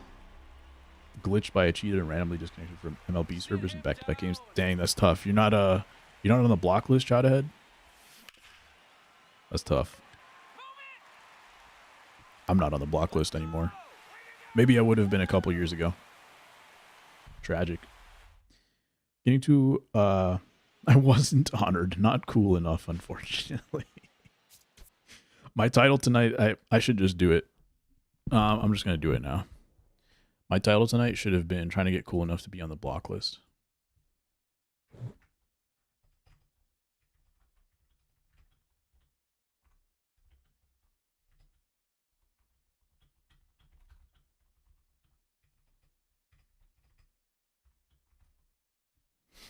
I should have just done that at the beginning of stream when I thought about it. 23, I would have been exactly. I'd throw low for a while because people may sit on those pitches if they haven't read patch. No, it's true. Get them in their head. I have 21 Rick Farrell cards, and he did not go up in price after the new collection card came out. Ignore Tejada had an MVP season. Mulder, Hudson, Zito. Yeah, that. I think they like changed the way that the game was played too. Like there was certain things happened in certain innings, and then like for the dramatic effect, they like showed it in a different inning too in that last game. It's kind of funny. There's like interviews with the players who like didn't agree with it and stuff. Became a parent and found other hobbies haven't been the same. Me too. The last like 2 years, I got married 2 years ago, moved, got a new job, all that stuff. Kind of all at once. So now I play MLB The Show once a week on stream and fully washed, 100% washed. All these major league ballparks today, I don't know what's going on. Adulthood, you say? Yes, sir. Thank you. How's parenthood for you? Acted like Jeremy Giambi was signed in the offseason, even though he was the last out in the playoffs the year before. I think they just like invented the daughter too, right? Like the daughter's not a real person. She doesn't actually exist. Love it. We'll be adopting our foster kids. Foster this year, just got to keep waiting. Oh, nice. That's exciting. Oh, the Jeter flip was the last out. Okay, nice. DD will continue to make perfect calls. There will be no ABS challenges. Properly represent. The updated strike zone is slightly smaller than what was previously in Diamond Dynasty. This is a purely visual update that doesn't change what constitutes a strike or ball. I called it. I think I said this last week. Maybe last week or maybe the week before. I was saying that the strike zone in the game is actually bigger than the plate itself. And so in reality, when it's 50% on the plate, on the line, it's actually just grazing the corner. So that's what I was saying last week. And I couldn't really prove it necessarily. But that's what they're saying here, is that they're actually just shrinking the box to make more sense, and like the size of the strike zone isn't actually going to change.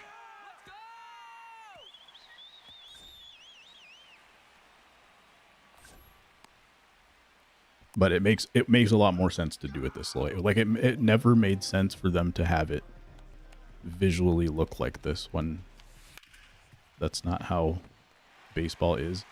And for like one of the easiest things for like the sim baseball game to do would be to make the strike zone work exactly like the real life strike zone. This part like never made any sense. And now they've come out and said that it's visual the whole time. It's not actually. It was never actually a different size. It's just visually, sorry, it is a different size, and so it visually just plays out different than what you might see on TV, which is even funnier. They didn't even have to do anything. They just had to visually change the size. Batting fourth, the left fielder, Ronald Acuna Jr. For all the things that they do in this game to make it more realistic and less fun because it's less video gamey, like they do a lot of things to make it as realistic as possible. And that was one of the things that they were just not willing to do for some reason. A lot in the book about him being obsessed with Kevin Youkilis, and when he almost went to the Red Sox, he was going to trade himself for Youk. Really? They used to say that about the swing timing and PCI visualization. It's not exactly what your swing was. Yup. Well, why are they showing it then? And then they take the path to go towards like having the bat PCI, which is funny too. It's like it doesn't represent the bat, but we're gonna make it look like a bat.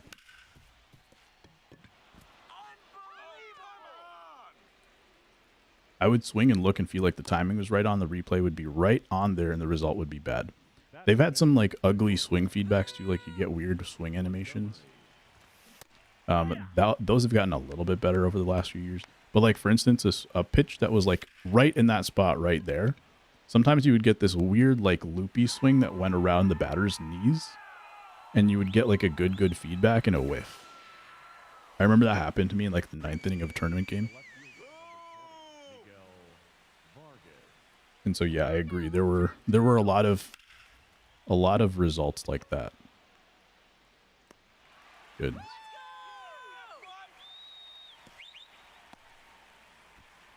They're trying to do it, but they are failing or exposing how the game works and then saying that's not what it was as an excuse. I 100% think that is correct. And sometimes like there are games where like the people who worked on the game kind of change. There's some turnover within the development team, and like therefore like the new people maybe agree a little bit more with the players, and so they change that kind of stuff and they just kind of have to cop it out. But it's funny because it's like the same gameplay director this whole time. Like that part hasn't changed, which makes it even more interesting. So I don't know if they just have like more voices in the room to kind of push back on some of this stuff. I do think like that's part of it. I don't know what's going on with individual developers within the teams, but the person in charge is still the same person. So it is a little surprising, like for instance, when they walked back the PCI shrinkage during the off season this year, during the dev streams, because it's like it's been the same problem for a little while. And the PCI shrinkage specifically, I think, is actually like it's valid when it comes to simulation.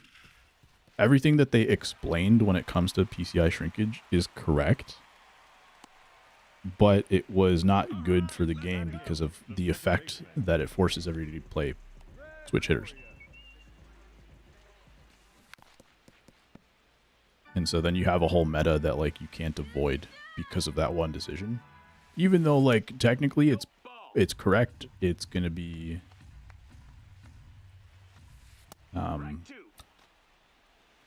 the most realistic based on the way like a slider plays.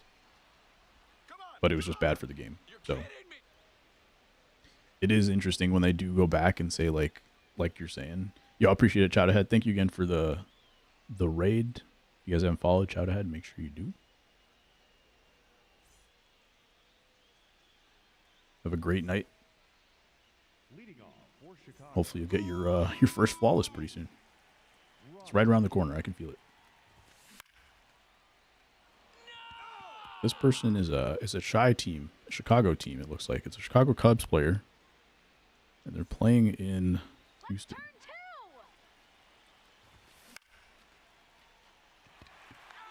two. Need to rewind back to 22-23. Yeah. Then you'll have to get your 12-0 though. The batter number 5. Second base. Just a little bit tougher. Dura. Here. Whip. Swing. Tag 2. Punch him out. Before I go, I'll say this. 12-0 was easier. It does seem like a lot more... Well, I haven't really been paying attention, but it does seem that way. Especially like now that they got rid of the BR program. I think that was the whole thing. Exactly because of the program. Yep. Only sweats in BR now. Which was always the original problem before the program. And one of the really surprising reasons why they got rid of it. Why I was really surprised that they got rid of it.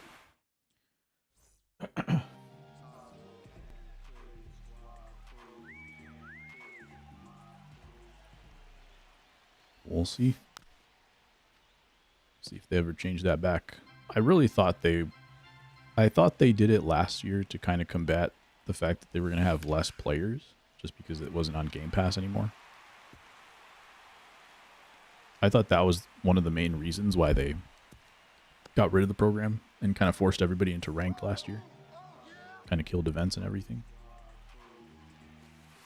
And That's low. that is still not the case this year. Events, they added a little bit more back to events, which is nice. But they haven't beefed BR back up. Mike Trout's batting .692. Look out for the double play. Tag 2.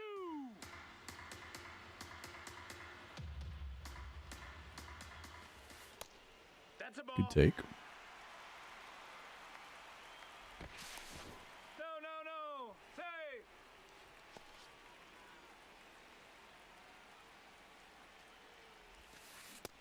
Nice. Come on now. Are you kidding? 90 miles an hour, too late.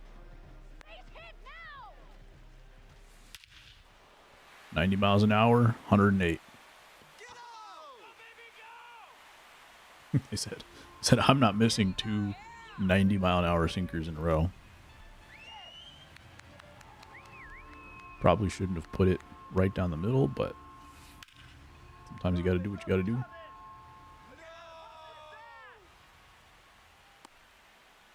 I could pretend like that was a big brain move. You know how like you ever hear like those stories of like Greg Maddux and how he would like he gave up a home run to Jeff Bagwell. It must have been in this ballpark. Gave up a home run to Jeff Bagwell on purpose so that in the playoffs he would be looking for that pitch. And then he struck him out on like the slider away or something. I'm going to pretend like that was the big brain move I was doing. I gave up that home run on purpose so that when it's when I'm trying to save the game in the ninth that I can strike him out away.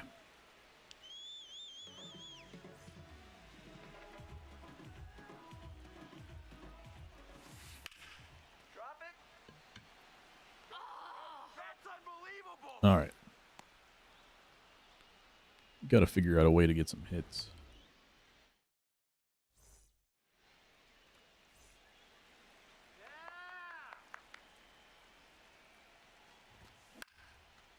Oh boy. Time to go back to zone? I'll do it.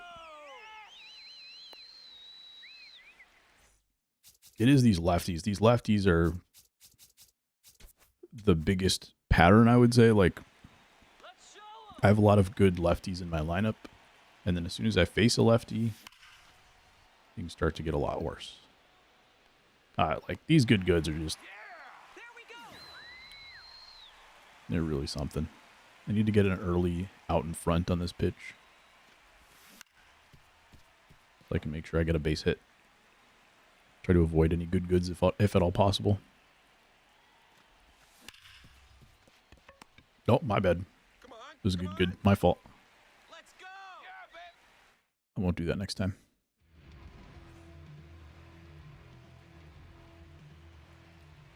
Totally on me. I've been getting killed by McGonagall cards.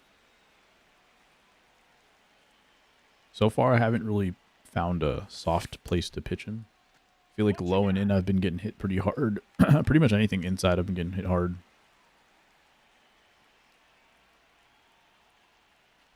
The other tough part is like not playing often enough, so I can't remember yet exactly what my worst pitches to him have been.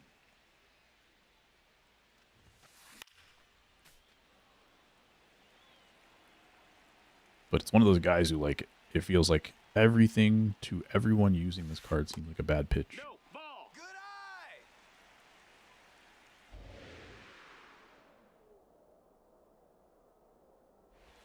I was going to say, he took that pitch, that slurve inside to Trout. And so I wasn't really feeling confident with that. But again, like, Hey-ha. I feel like I'm going to give up a home run to that card every time. Hit. Although, if there's one time to go after him, is just, What was that? I'm already down, base is empty, nobody out. That's a good time to just go right after him. If I give up a homer, I give up a homer. Don't want to do it with runners on. That's closer to the pitch I was trying to throw to Harper. Right on the corner.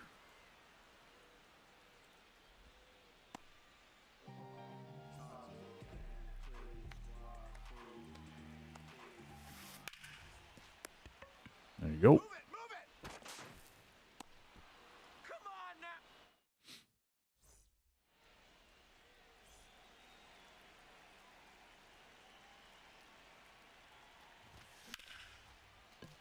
I had that pitch and I moved it. Let's go.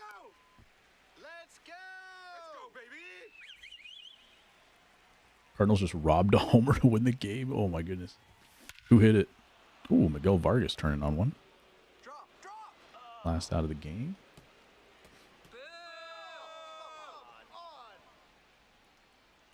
Someone on the Pirates. Oof. Feels bad, man.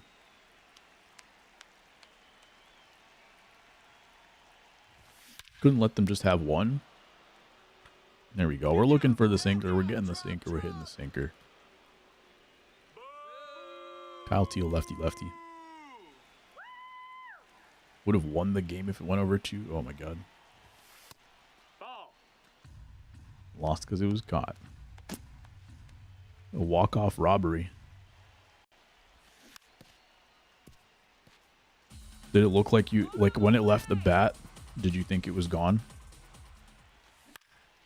Sometimes hard to tell when you're watching a game, but... Sometimes, like, they take a big swing, it looks like it's going forever, and then like, the wind knocks it down or something. You weren't sure? Up next for the Pelicans. There you go. We got our perfects, and now I got my late okay. That's what I was doing wrong last inning. I was doing good goods. Shake it off. Never do good goods. Perfect, or late okay. That's your only option. Pirates bench all jumped up. Dang.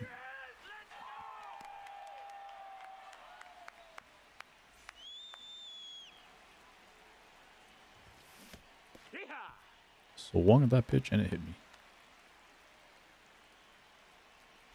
I've had like 3 of those today. 2 of them I actually checked it and I got on base. This time I actually swung at it. That one's a bomb. We're going to take the lead. It was a low and away pitch to Durham and he pulled it. Let's go. Is Scooble just bad maybe? I remember last year, like, his stretch release was a little too quick. It was hard to control, but I think they fixed that this year. I think they made everybody, like, anybody with a quick stretch release got a little delay, so it was a little bit better. Ray Durham, famously known for his power. The crazy part is he might have the most home runs on my team. I should double check that after this game.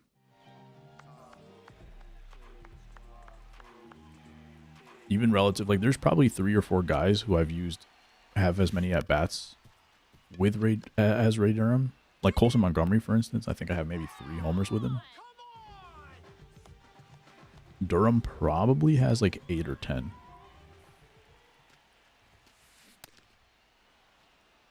Actually, Schwarber had a bunch for me. When I wasn't just using the White Sox team, Schwarber was really killing it. Batting like 400 plus with unlimited bombs, but other than him, like, Durham might have been number 2.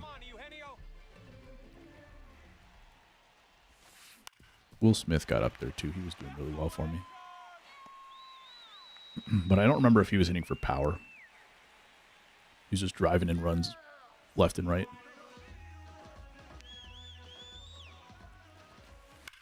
Fastball down the middle.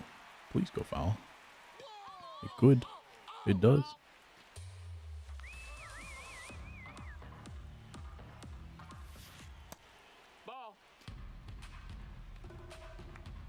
That's Ray Durham. That's the Billy Bean experience for Ray Durham. He said, stop stealing bases, hit home runs instead.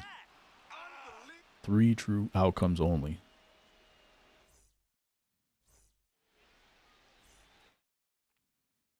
Four homers for Tatis.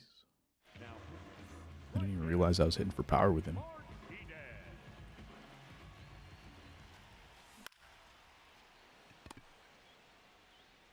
Early on front failed me? How could this be? Now batting for Chicago. Colson doesn't tell me how many homers I had.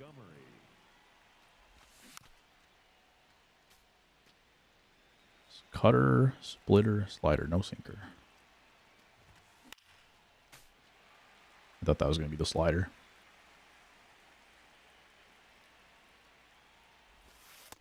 Splitter.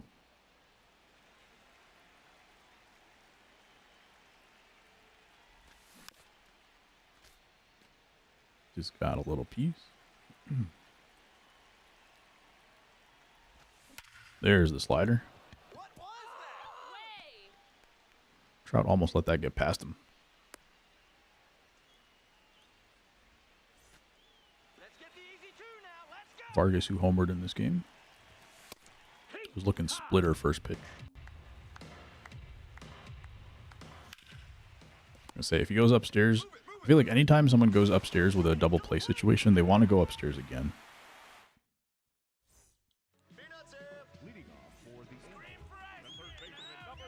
I was kind of thinking the opposite last game, and they did go upstairs a second time.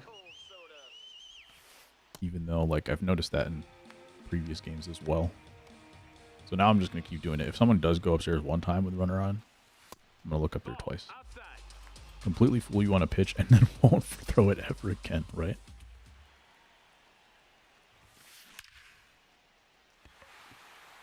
I always find it interesting when someone's like,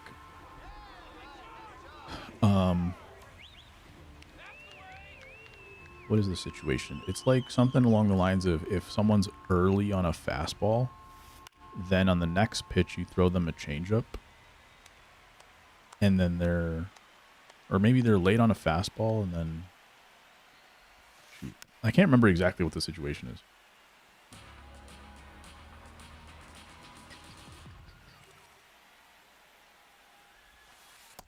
That's inside ball. Good eye. Early on the fastball, late on the changeup? I don't think so. Because it's more of a frustration of, like, being able to hit both pitches.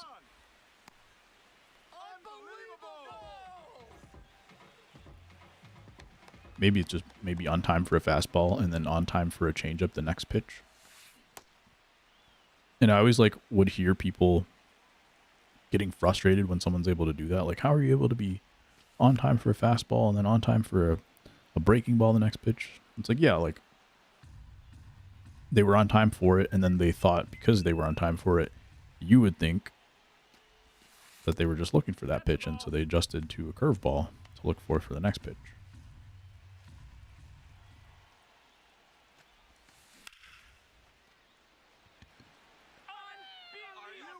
But I've seen, like, some people were, like, convinced that, like, if you were on time for a fastball, they're, like, convinced that you could not possibly be on time for a breaking ball the next pitch without cheating.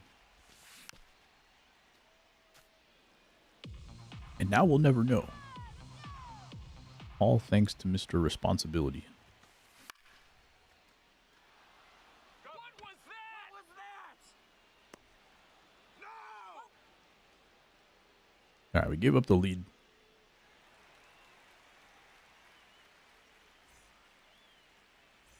See what kind of pitching we're going to face here. Rydell only threw 8 pitches. Probably will throw 2 more batters, including Luis Robert. And then we'll probably see a lefty. He goes lefty in the 9 hole, and then he'll switch lefty-lefty. Kyle Teal trying to hit home run number 2 of the game. He does. 94 off the bat and gets out. Someone else got picked to go on the Chicago work trip. Dang.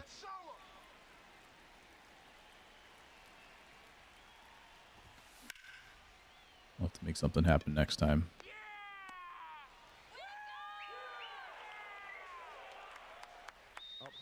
Luis Robert Loki has had good swings for me today.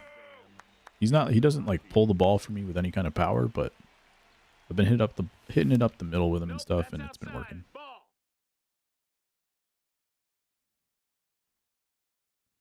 Kyle Teal puts us ahead.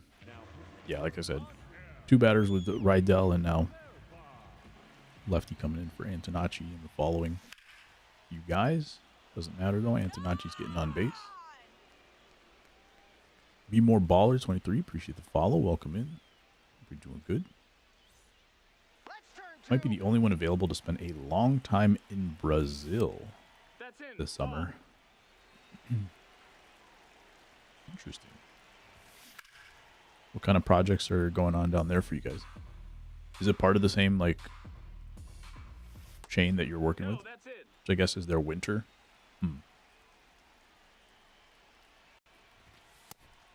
Their winter... Is their winter nice? Oh. Durham trying to get another bomb. Missed the PCI just by a little bit. Was definitely looking sinker there against Zerpa.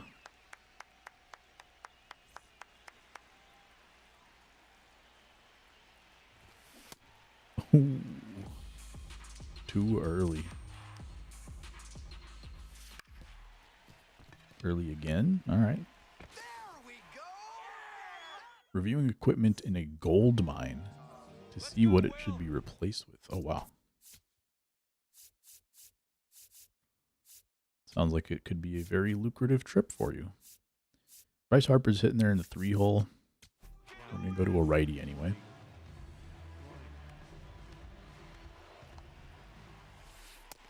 Ball outside. Hopefully they give you some souvenirs. Not from the gift shop.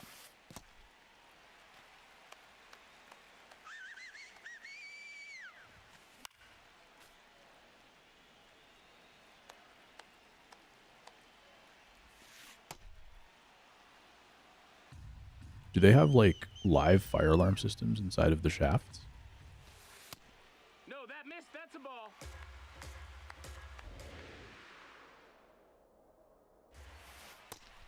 There we go. I guess I'll find out. Yeah. Bring some canaries with you, I guess.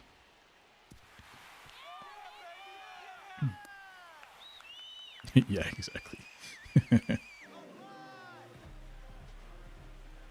Just in case. Get another one.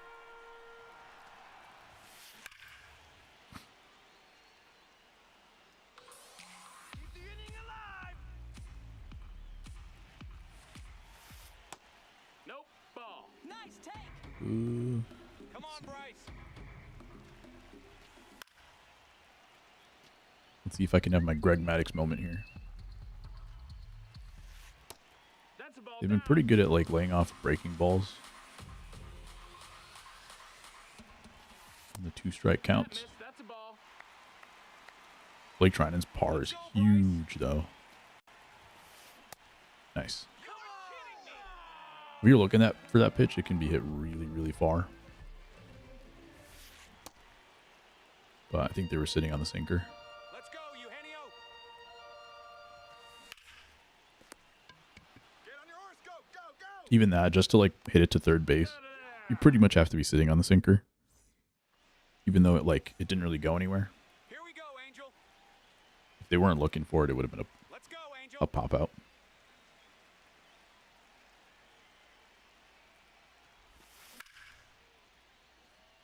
There's a part of the video where Kyle asked the guy why people would pay to cheat like this, and really there was no good answer.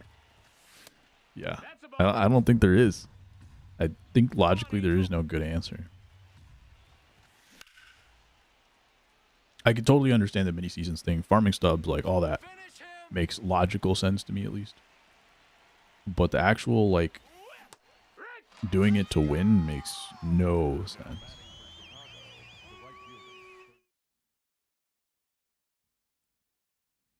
And it, like I can understand like if kids are doing it.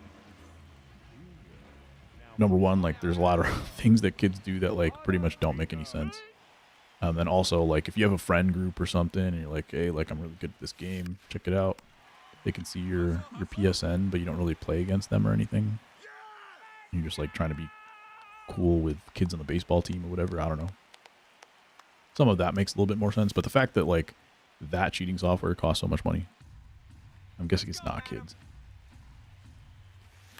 Or just all rich kids.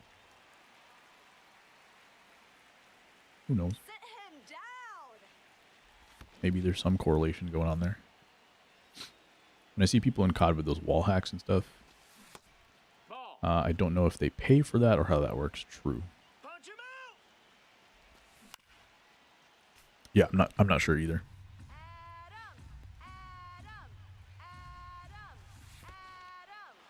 Adam. 3-2 to Colson. Still have a 1-run lead here in the top of the Punch him out. 8th inning.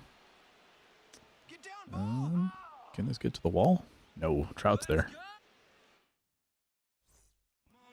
Felt like a pretty good swing. I don't know if I was under it or what. All right, going bottom 8. Righty, righty, lefty. The lefty, though, is McGonagall, and I'm kind of afraid of him.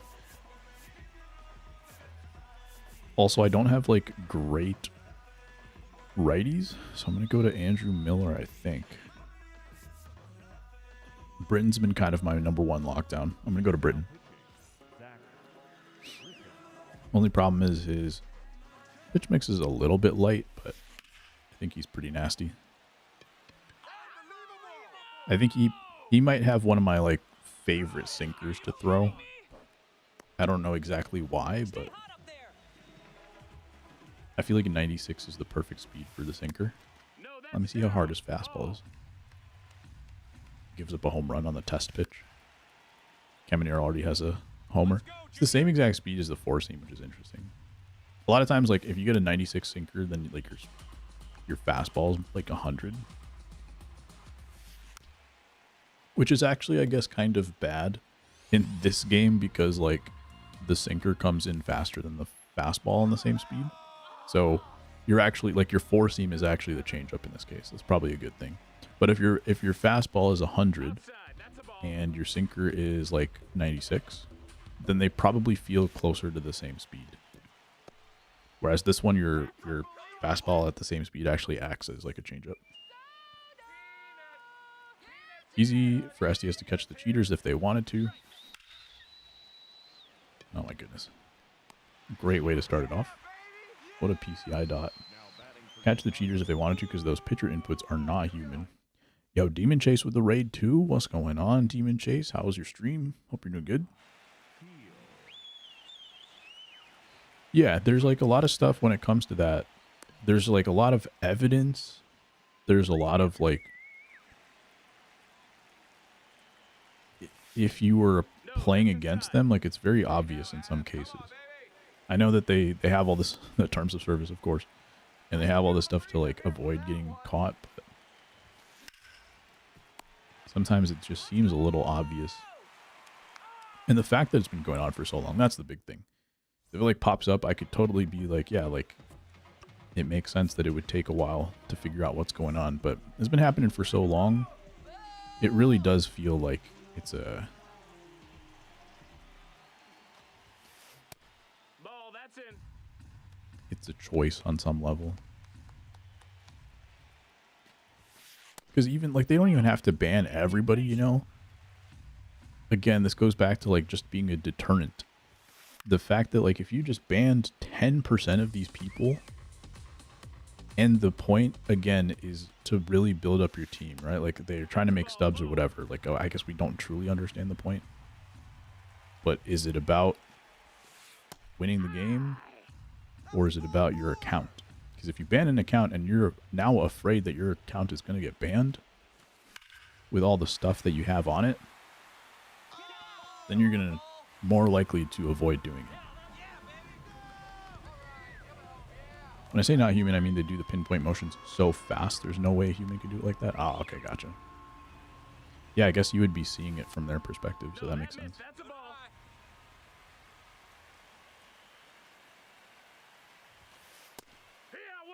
Wait, how does the pinpoint motion go fast? Isn't there a timing mechanic in the pinpoint?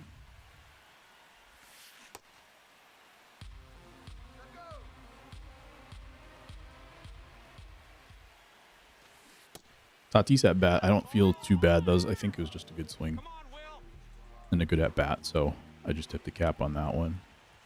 Gonna try to get to extras now.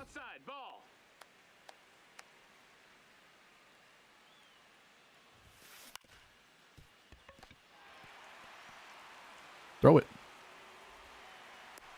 So I was talking about last week. You never know if they're gonna if you're gonna have to redo your input or not. It's kind of annoying.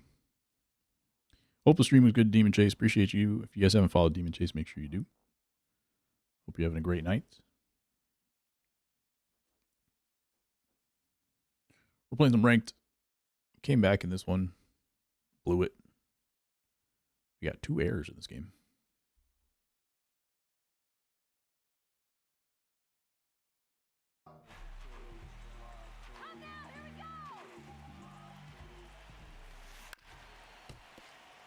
You know they're looking sinker. They've been looking sinker like every pitch for the last couple innings. Although I think this homer from Tatis, I think, was a slider.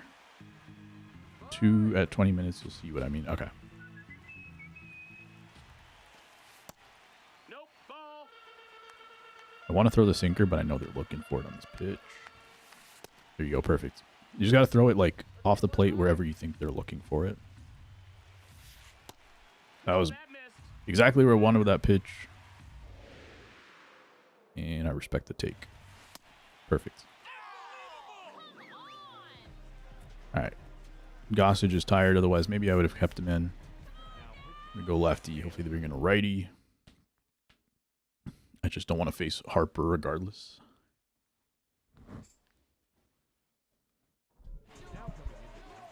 It's Chris Bryant. They've laid off pretty much all my sliders out of the zone this game. No, that's out.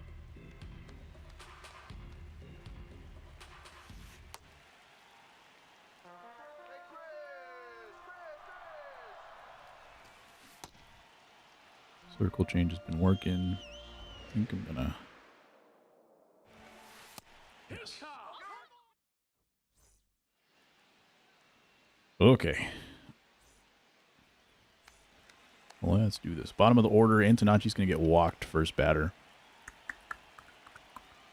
I hit into a lot of double plays, but like Durham might be fast enough to beat out the double play anyway. So even if I hit it on the ground, it might be fine. I'm going to go ahead and pinch run Robert with Clark. Duran, I think, closed the game against me last game, too. Come on, turn the double. I think he goes upstairs. Strike him out. If that was any closer to the plate. I think he goes upstairs twice. Not this time. Already did it in this game. Ray Durham now below 300.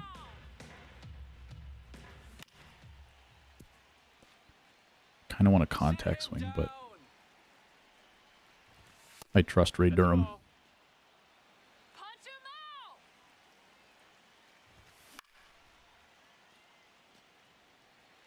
Somehow got a piece of that. Somehow got a piece of that. Whoa.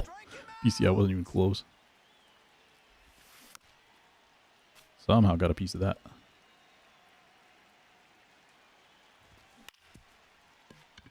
Alright, I think he can get back to first. Nice. First and third. One out. We'll take it. Baines popped out on a pitch that was right there in this situation last game. Man.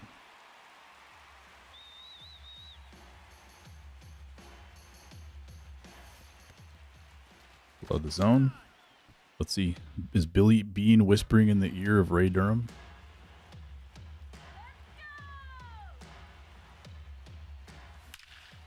Oh, that went through his glove, I'm pretty sure.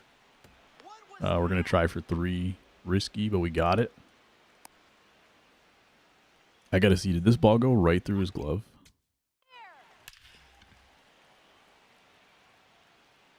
No, it cleared it by about a foot. From that angle, it looked like it went through his glove. All right, huge run at second base here. That gives us a chance to prevent a home run from the first batter from tying the game.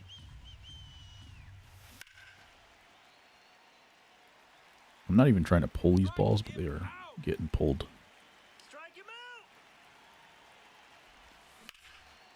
Okay. That's all we needed to do. Beautiful.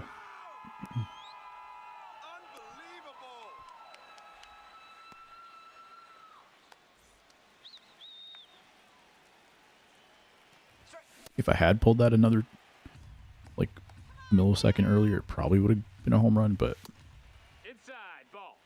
it opens up the possibilities of a lot of bad things happening. AKA a strikeout. So we get the sac fly, especially with 2 strikes. You can swing and you can try to pull the ball earlier in the count. 2 strikes, just staying up the middle. All right, Andrew Miller's going to go until he runs into problems. So 1 pitch, 1 out. Hi, what up, Jackie? How are you doing? I hope you didn't come in here to curse my save opportunity.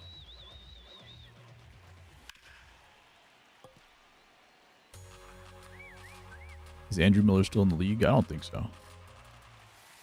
I believe he retired multiple years ago. Now they're getting a little antsy on this slider. They were taking this pitch really well. It's fine if you don't have Trevor Hoffman. True. Yeah, I threw a few sliders in a row, which they had been laying off of really well for most of this game. And I knew I could get a free strike on a sinker if I needed. There we go. All right.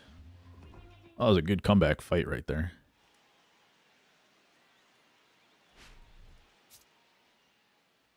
We did blow it in the 9th. Goose Gossage blew the save, but the bat stayed alive. Mr. Beast completely desecrate on my show. He's not a fan of Survivor.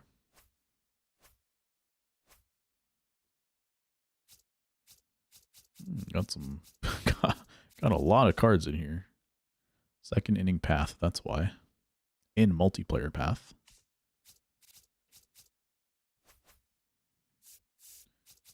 Let's see what we got in...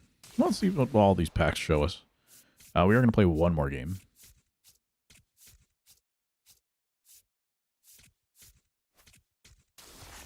The most Mr. Beast thing possible.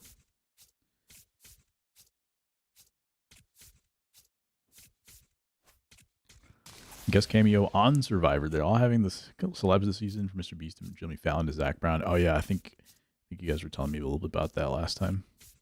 I did not realize that Mr. Beast was one of them.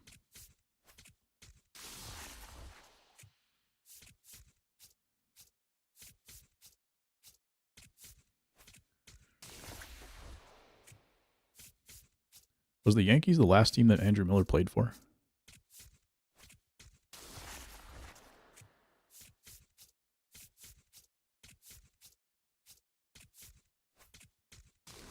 Different celeb for the fans to get mad at every year. Gotcha.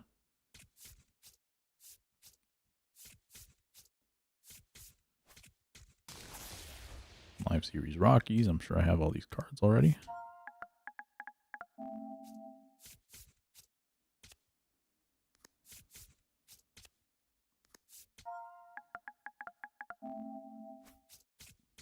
April Spotlight, maybe a little juicier. Wilson Contreras. I'm going to keep it on the chance that like Murakami is going to be the player of the month. So I think I want to keep that as a possibility. I think I should have got the Jackie Robinson pack.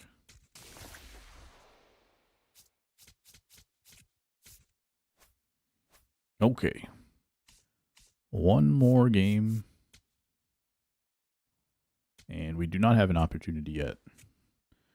700, but it will give me the maximum that I've been at this season, which would be nice. Ended with the Cardinals. Oh, okay. Matt Waldron on my BR squad, so I'm trying to really nurse out the run. Nice. What's the run at right now? 1-0. Yankees when they traded Miller to Cleveland, Chapman to the Cubs. Ah, okay. World Series runs of both teams.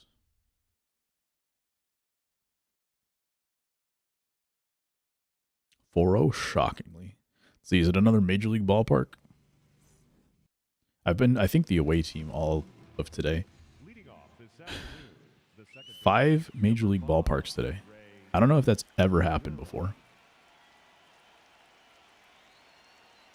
PCI looks small too.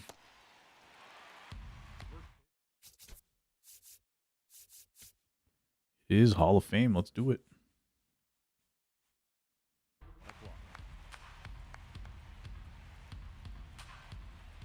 I can hit the baseball sometimes, maybe. Thankfully, Eduardo Rodriguez does not throw very hard.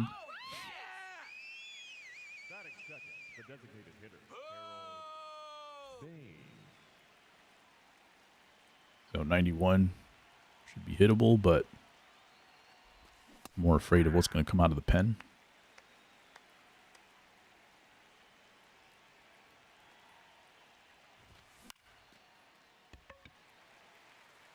Y'all aren't shopping Murakami at the deadline. Honestly, the thought had not crossed my mind until someone brought it up on a radio show yesterday. And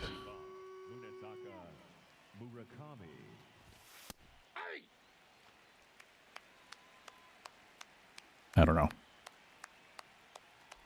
It's really hard to tell what the White Sox would want to do because on one hand, like, maybe they feel like it's going to be his highest value. And if they don't get the sense that he's going to re-sign, then I think it could happen. That's the thing. If they can get him to re-sign, maybe. But also, like, part of it is, does Murakami want to stay? I think Murakami would want to stay more than the White Sox would want to pay him. And so I don't know what happens at that point, you know?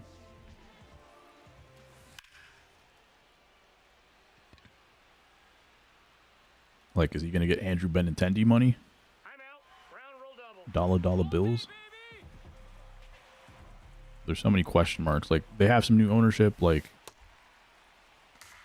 supposedly infusing the team with the cash. They don't have, like, new ownership, but, like, there's a ownership partnership. There's, like, I don't really fully understand how all that works. Justin Ishbia from the Suns. Is it Justin or the other one? Matt Ishbia? That was not even close. Murakami get Benintendi money his bars. Like, there's so many question marks of, like, on both sides, right? Like, does Murakami want to stay? Because it sounded like he kind of just wanted to come to the Sox. The Sox, it didn't even sound like the Sox were going after Murakami. they've been doing a couple like interviews lately of like the GM talking about the situation, and it seems like he just kind of fell into their lap. The way that I hear him describe it,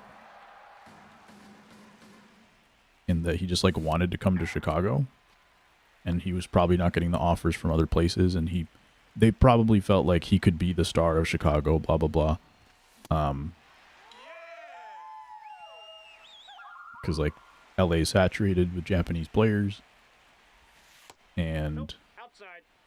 I don't know, other than New York, maybe Chicago was just the place.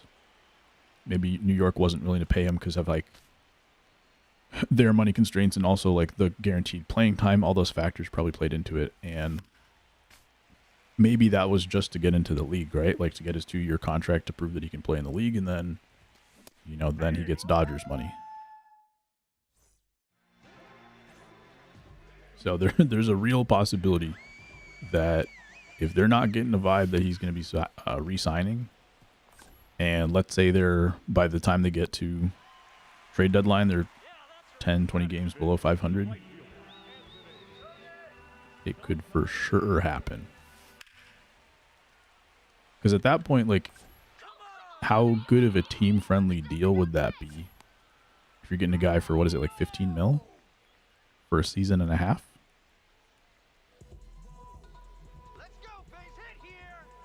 They would probably get a lot for him. So I don't know. It's the thing about him is different than other rookies, right? Is that he's not gonna have 6 years. He's just got 2. That's ball 2. Ken Griffey Jr. played there. Yeah, he's gonna be on this all-time team pretty soon. Laughing at the concept of Andrew Benintendi money. Isn't that crazy? $75 million was the most the White Sox have ever paid for a player. Andrew was never that good, so the idea of him being a benchmark is just hilarious. Absolutely. Absolutely. Didn't he have a good year on the Royals, or was that good on paper, bad underlying? He's definitely like lost some of his underlying like physical tools, like speed's gone. I think he was a solid defender, solid contact hitter. Last couple of years, he tried to hit for more power, and also he had like a wrist injury for like half of one of those seasons. They've got him hitting leadoff, and he goes on really nice stretches, I will say. Like, there are some stretches that he goes on where it's like, wow, this could be a decent ball player. And then, like, he just kind of stops. But right now, his major problem is that he's the DH. He can't field right now. He was good, okay. One-time All-Star, yeah.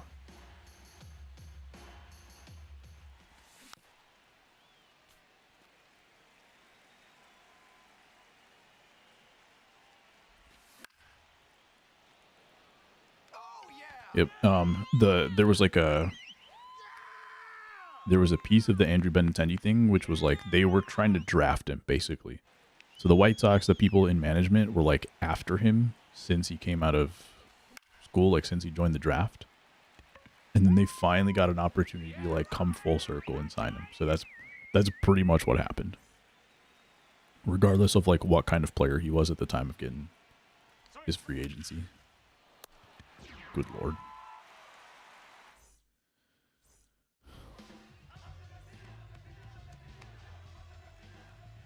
Gold Chris Sale on Hall of Fame. This should be interesting. My issue with Chris Sale is that he hangs a lot of pitches.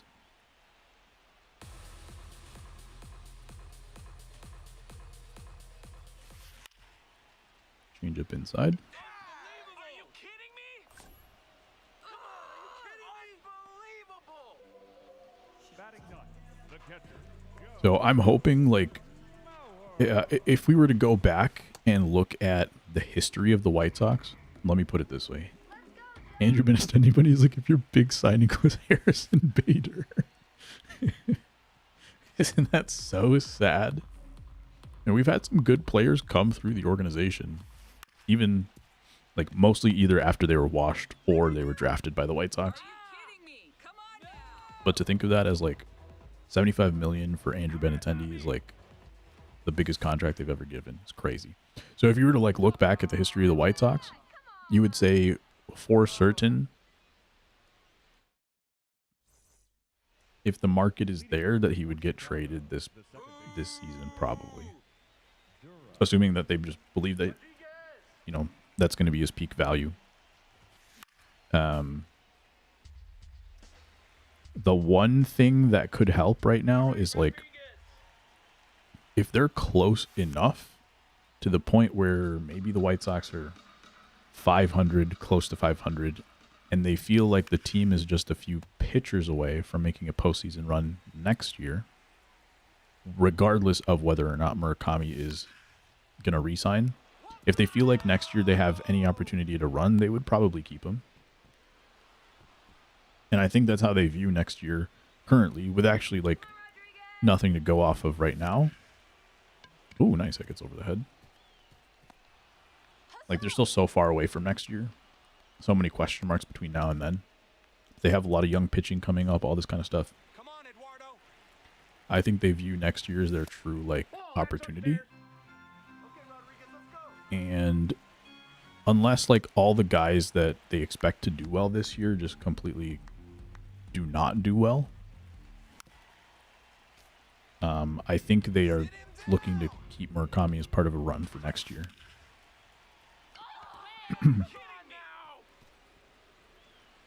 But let's say like all these prospects come up and they end up being busts and whatnot, and they end up another 30 games under 500 again. Then they might be like, oh, this is not actually the team we thought it was, and we're farther than 1 year away from contending.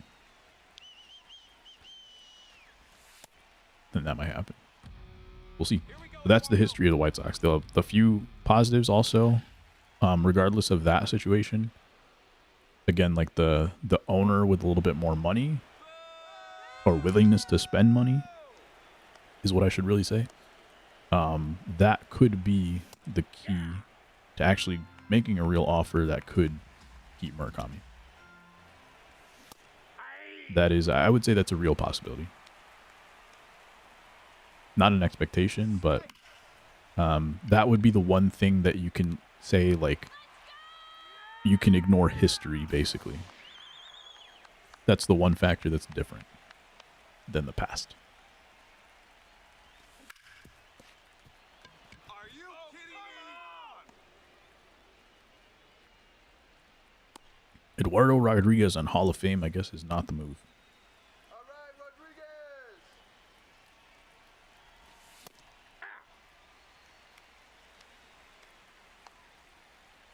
Swing back. Biggest White Sox free agent signing, I think, of his catcher, AJ Przinsky. Not that big of a fan, so I'm probably missing somebody big. Was he a free agent signing? Is that what happened? Dang. How did Jim Thome end up on the team? I think he signed after the World Series, I believe.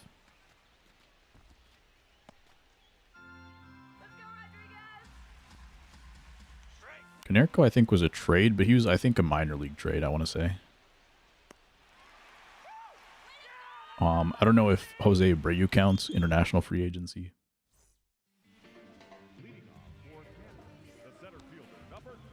But in terms of contract-wise, like,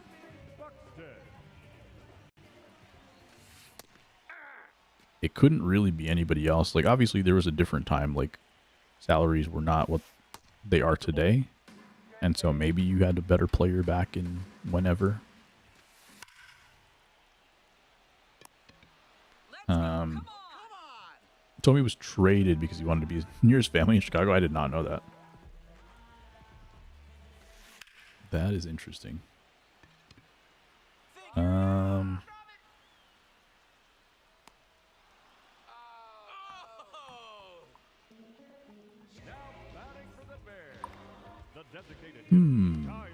else did we have? There had to have been some pitchers out there. Jeff Samardzija was a trade. He did horribly for the Sox.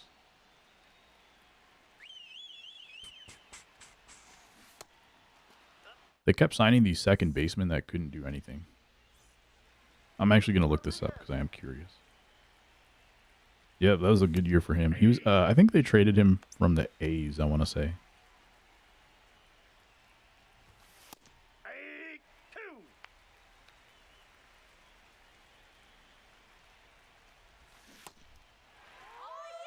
Flyer on Shields. It's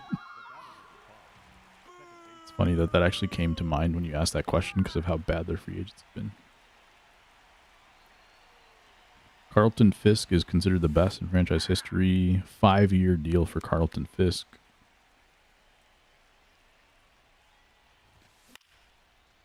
Jose Abreu is also on that list. That's the only two people that they have.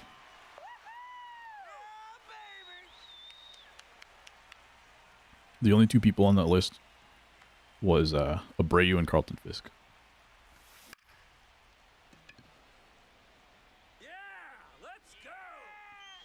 At a time where probably I could have paid for his salary.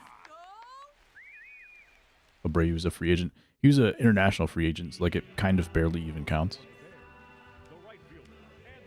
Because it's not the same amount of money, and you're like working with your international signing pool, so it's not like they were competing the same way that they would have been for other free agents.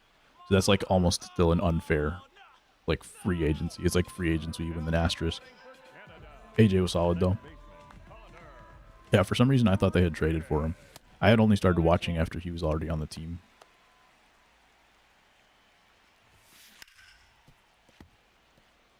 AJ I think I would consider him in like an all-time White Sox. He had some good seasons for us, like even after everybody else had retired. And I think it was just like him and Canerco. I don't know if Juan Uribe was a homegrown product. Or that championship team. I think Aaron Rowand was a free agent signing, right? But he might have been... Well, he might have been a trade. I'm not sure. I think he was on the... I think he was a center fielder for the World Series team. Let's see. White Sox. Rowand.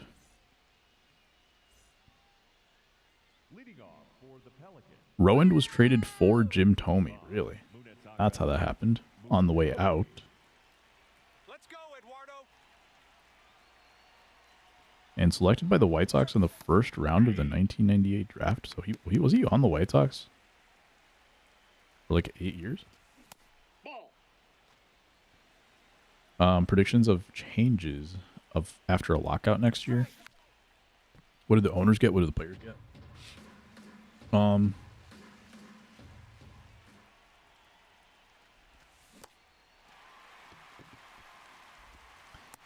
Does a salary floor... I still like my idea of like how to redistribute money to teams within the division for contract extensions within a given year instead of just generally handing money to teams.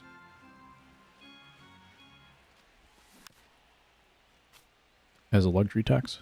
But salary floor is still a benefit to the players, right? So like if they were to... Wait. Salary cap. Salary cap is beneficial to the owner. The owners. Detrimental to the players. And then salary floor would be more beneficial to the players, I think. But it's still not like... It's not really... But it also is. I don't know if those are equal. I'll put it that way. I don't know if those things are like equal one-for-one trades.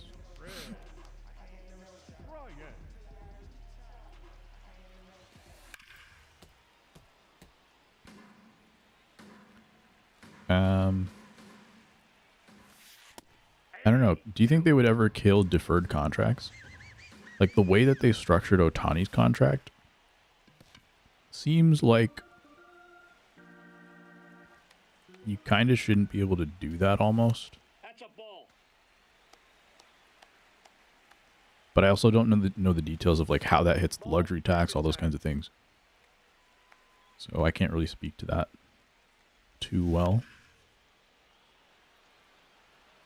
3-2-1 proposal? I did not. Inside ball. So I do think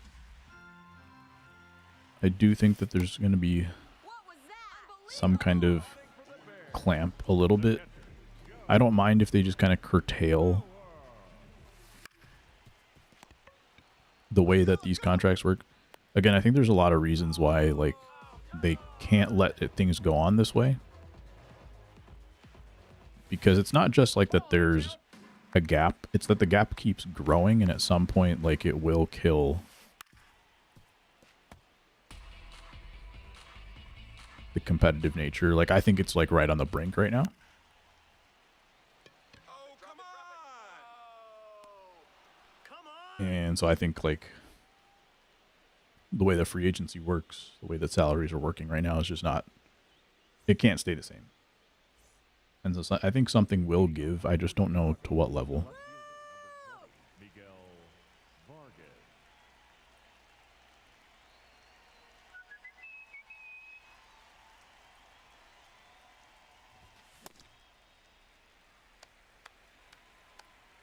I don't know what else they're like looking for though. I haven't really thought about it too much about like what trade-offs are being willing to be given. And I still think that minor leagues probably need to be considered too, like the whole salary of the minor leaguer stuff.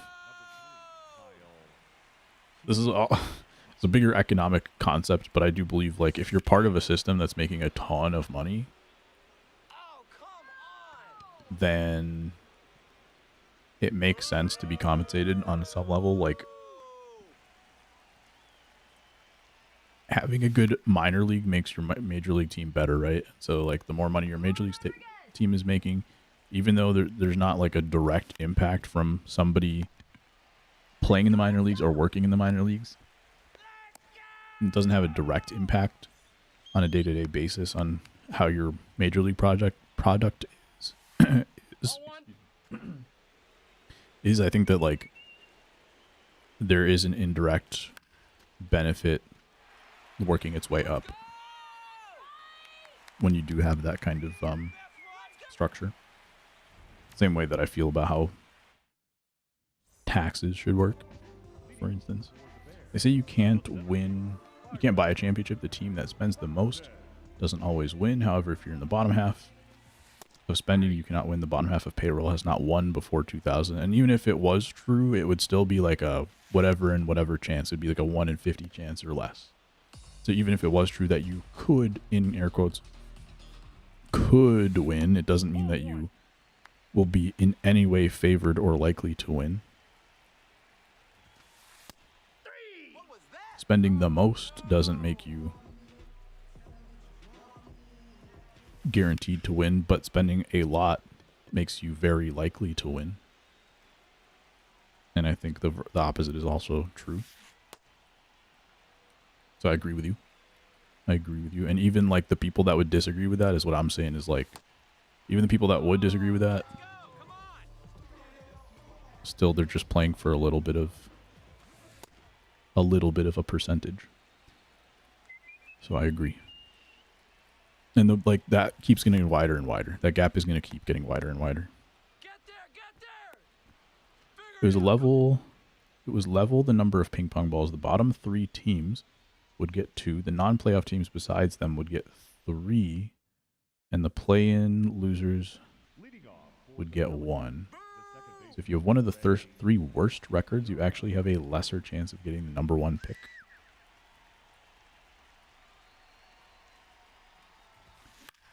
So you want to be in like that number 4 spot or whatever, like the 4th from the bottom or something.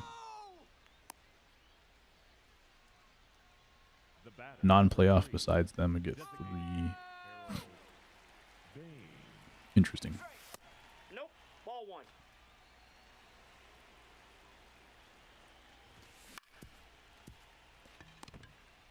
Come on! Get there, Harold Baines. Nice. He's good. Going to be everyone Anywhere from 4th to non-playoff. The first baseman, number 55, Munetaka Murakami. Yeah.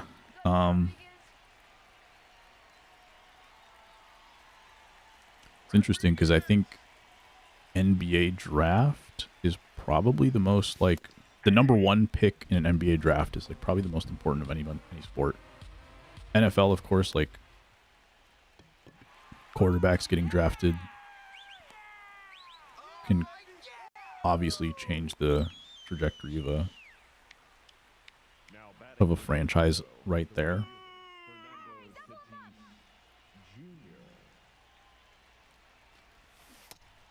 But yeah, the NBA is right there, if not more so.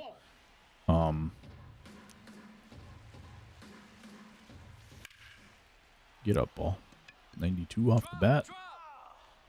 Not quite. Oh, selected the wrong guy to go, and he's gonna get double me. That's tough.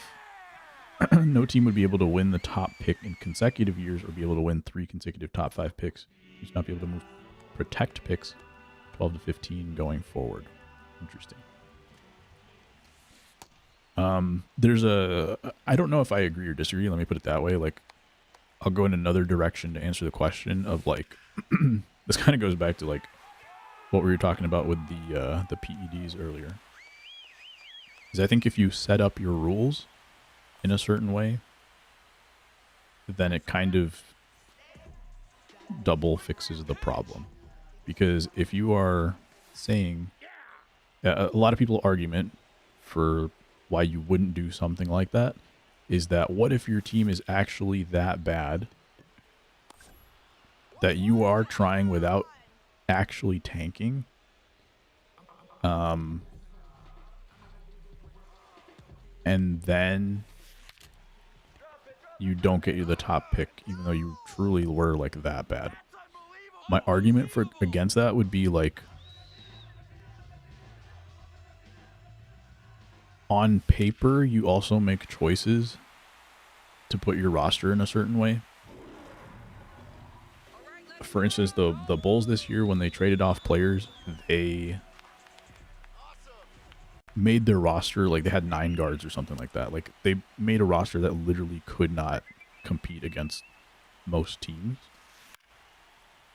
Even if, like, the guards were playing pretty well, like, you're just gonna get bullied by the bigger teams that are decent. And so I think there's no such thing as, like, this team being so bad no matter what. A team being so bad without actually trying to be that bad. Because if you feel like in the off season, if you're looking at your roster and being like, we could end up the bottom 3, right now you're saying, okay, good. We're not going to make any free agency moves. We're not going to make anything. We're not going to do anything to make this team better, to even attempt to win an additional extra game. But if you're in the off season and you're looking at it and you're saying, okay, the rule is I have to score, I have to win enough games to not be in the bottom 3. We have to be good enough to try to get there so we can try to get our lottery pick. Then you're in the offseason trying to make 1 or 2 additional moves. And I think most teams can probably do that. You can probably pick up some guys that would have been like bench guys who want to be starters in the league. And then they can win you a few more games. There are probably teams who start out the season like kind of bad. They're in that 3 range. They're in the bottom 3 range, and they're like, if we stick with the same team, we can probably get to number 4th worst. Now batting for Chicago. And so instead of trading off the way the Bulls did, they traded like kind of stupidly, and like stupidly on purpose. They could have been a little bit more methodical to where they get rid of their expiring contracts, but then also they trade for players who could still put together like a real team. And so on some level, there's kind of like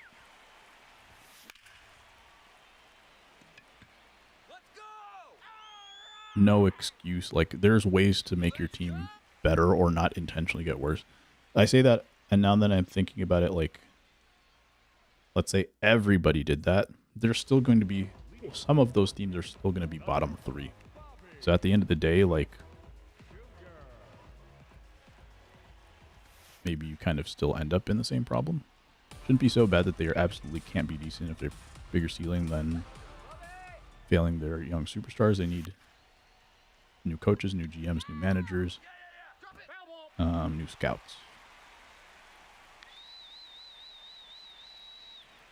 Maybe at the trade deadline, you want to make a move for an expiring contract of an overpaid guy to get his production to not be in the bottom 3. Exactly. Like you are going to have ways that will force you to try to not be in the bottom 3. But again, the problem is still like, if everybody did that, there would still be a bottom 3. And now, in that situation, your bottom 3 did try. Now, are you going to punish that team, even though they tried kind of the same way everybody else did, just enough? And so then that's the question that you'll have to answer in that situation. So I'll put it this way. Would that be worse than what we have now? Would it be more unfair than what we have now? Who knows? Because like the bottom, like maybe the bottom 3 team is a team who already has a superstar. And then literally everybody else on the team is bad. Because basketball absolutely can happen. I think most sports that can happen. I feel like it's still very possible for you to have your number 1 guy of the future and still be like a horrible team. Because of, like, you can literally do what the Bulls did. Like, let's say you drafted Cooper Flag. I mean, didn't the Mavs still were like horrible this year? Let's say you have like the next superstar guy, but your team, you put 12 point guards on the team. In theory, that could happen. And that team would lose every game. So in that case, they don't need a number 1 pick. But they built the team to tank that way, let's say. Mavericks were in the 12th spot. They were not the worst team, but they were only 4 spots out of the bottom of the West. So, same bottom 3 every year is also, that's a good point too. It's like if you got that bottom 3, then you're probably not bottom 3 next year. Well, that's the question, is like maybe if they truly don't have that superstar, then do they get stuck in the bottom 3 somehow? No perfect solutions. What I would do is have an even lottery for anyone not in the playoffs. If you're kind of good but not in the playoffs, or horrible not in the playoffs, your fan base feels the same. If you are making the playoffs, you are looked at as bad. Either that, or if you want to be as even as possible without worrying about competitive balance, you just have a draft order rotated each year. Don't worry about records at all. Dude, we're just talking about the Pelicans with all of these years of Zion. Also true. Well, he was injured too. He was injured. Good win though. Get our first win of Hall of Fame this year. I guess that also begs the question of like, who says the draft has to be the way that you get your team better? Because what if, let's put it this way, let's say you were bottom 3 every time, and if you're not getting your lottery pick in those 3 years, then you got to do something different to get out of the cellar. Like, you got to overpay for like a halfway decent player on like a 1, maybe 2 year contract. Like, what if you did that? Like, what if you were towards the bottom of the league, you overpay for like 2 players? Like, you got to get creative. I think that's what they should force them to do, is what it comes down to, is what I'm trying to get at, is like, don't let the draft be the only thing that can save you. Because first of all, if you're bottom 3 not getting a lottery pick, you're probably getting like a halfway decent like basketball player in maybe the top. Well, I'm saying if you don't get like the top 3 picks, like 5 through 15, you're still going to have opportunities for like, if not a franchise changing player, like a starter that's going to help you get wins. Over the course of a couple of years of doing that, you're probably going to put together like a better than a bottom 3 team. And so even if you're not getting the number 1 pick, you're probably still drafting reasonable enough players until the point where, like, if you draft like 2 consecutive decent players, then you make one nice trade, then all of a sudden you have like 3 pieces, and well, maybe you can't do a trade, but let's say you get a couple of good pieces, then all of a sudden, like, you might be in position to sign a good free agent. And then all of a sudden you're out of it without even having to take a first overall pick. Salaries cap and players are semi-tied to teams. Incentives to keep a player in a certain city. Allows teams to build with the good decisions without worrying about a player being too expensive for them to afford, or another team coming and buying that player, like restricted free agency and stuff. Be the Nets trade for 3 big 3 well past their prime and just suck without ever being good. Yeah. Plus Ben, what's his name? Ben Simmons. Plus Ben Simmons, the Ben Simmons experience. Yeah, I think we've gotten to a point where we should acknowledge that, like, the inevitabilities of business, and we kind of have evidence across every sport about like what the end game is going to be. You're going to have the Dodgers in baseball. You're going to have teams tanking in NBA. And so force them to be creative. I think you change things up without necessarily knowing exactly how it's going to end up, but you force teams to be creative in a way that helps your product. So if you're trying to, in this case, the NBA is trying to solve the problem of making some games unwatchable, preventing that issue, force them to be creative. If they do something that is unfair, that is probably fine. They will have to figure out ways to overcome the unfairness, while at the same time they've just saved their product. That's probably the trade-off that they have to make. Ben, KD, Kyrie was after the big 3. Yeah, I knew what you're talking about. I was just saying, like, the next, like, even when they tried again, it still didn't work. The teams and the players want to make as much money as possible, more than they want a competitive league. The teams and the players, that's interesting. I don't know about if I agree about the players necessarily. I think there are a lot of players at certain points in their careers, I agree. And there's probably a bell curve of some kind, or a reverse bell curve maybe. Some players that are making decent money and probably wouldn't make much more money, they probably want to win. Some players kind of get over the hump and they just want to make some more money. Some players who know that they're going to kind of ride the bench, they're just there for the money at that point.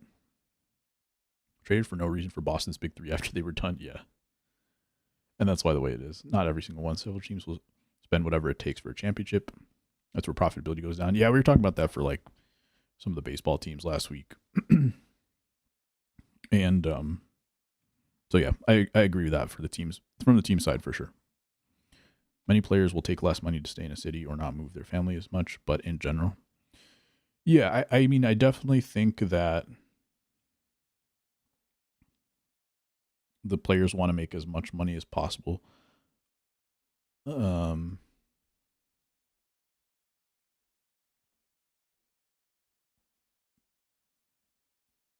there's been a lot of like moving of a lot of the best players. Like KD's moved around all the time.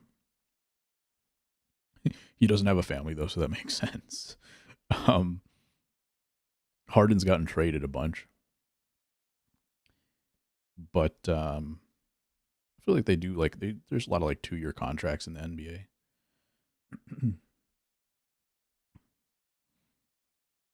I guess what I'm getting at is they have a chance to do both, I think, and especially with the salary cap, like you were saying, they're not kind of there's not one team that's going to offer them a way better offer. So it goes beyond the money because the money is already capped. Yo, Greg with the raid. Appreciate you, Greg. Hope you had a good stream, man. We're just wrapping up for the night. Hope you're doing good. As opposed to baseball, like, you can get an offer from the Dodgers that's like 3 times more than another team. I feel like that's been the case but they only offer to like the best free agents. So that's a whole other situation. But I think that's what and it's hard because like the huge problem, like I said, we talked about this like last year. The collective bargaining agreements are like the only times where any of this can change because the commissioner just works for the owners basically, and so they're never just gonna like make rule changes to go against the owners. The only time it's gonna happen is when the CBA is expiring and the players have leverage. And I don't know. Do the players now? I'll say this to agree with you, Matt. When it comes to a competitive league, I think they still want. I think the players still want a competitive league at the top, but I don't know that they care too much about tanking.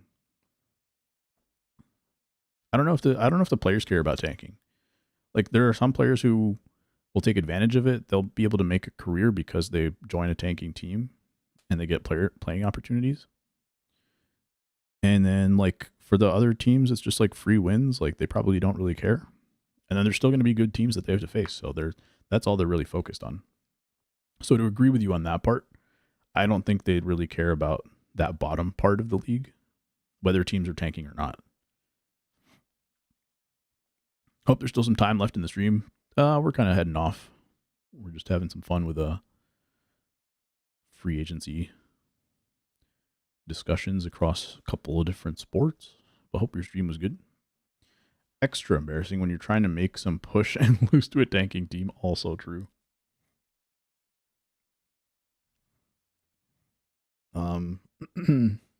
Which makes it interesting too. Like, who does care about tanking then?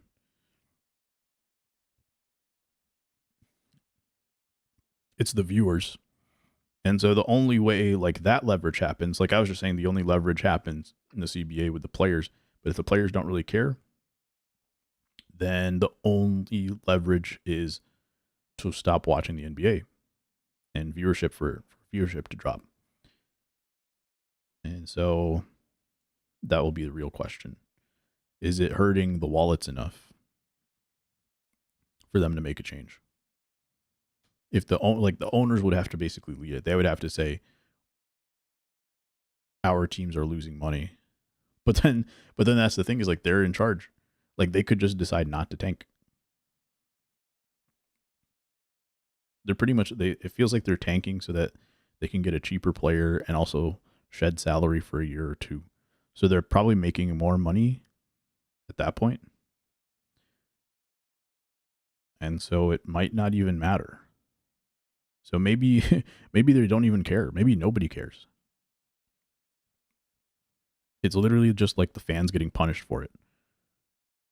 But I have to imagine that the money that they save on salaries, these tanking teams, they've probably figured out a way to have a cycle of tanking to being good, like a certain proportion. Like, okay, if you tank 3 years out of 5, you're going to make more money because you're paying for a lower salary, all this kind of stuff. There's probably they've probably figured out a formula for that kind of thing. I think the fans care more about load management than tanking. That's also true. Well, I don't know. I would say they probably care, as in like they probably just literally stop watching when they're tanking. Load management is tough because that's when you're already invested in a season. So I agree.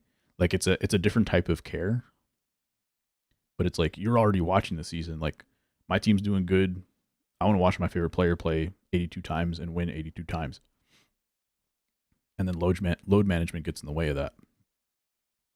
Whereas like fans care, but you know your team is tanking after couple of weeks of watching the season, you just give up.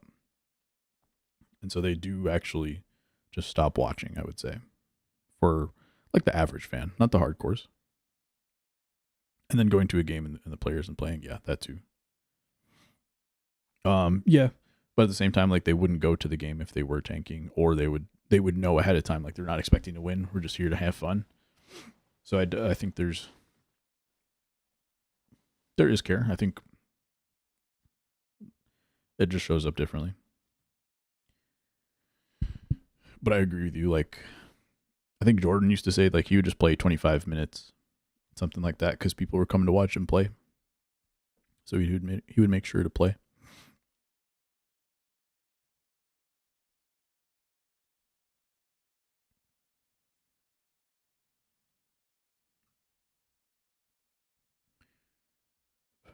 Going to see LeBron if he's not on your team and he's taking that game off. Okay, so for like like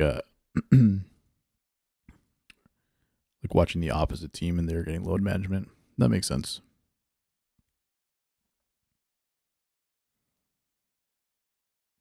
We should find someone to raid. I should probably go to bed. Appreciate you guys hanging. Good conversations today. Good wins as well. Back to zone hitting, I guess. NBA is a player league more than most, absolutely.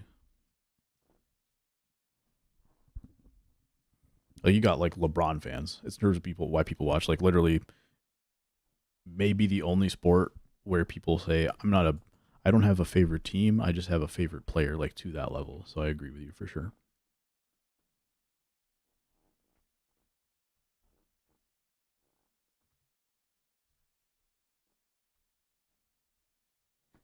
Three and 0 ranked, 7-0 in mini seasons. Good gaming tonight, yes sir.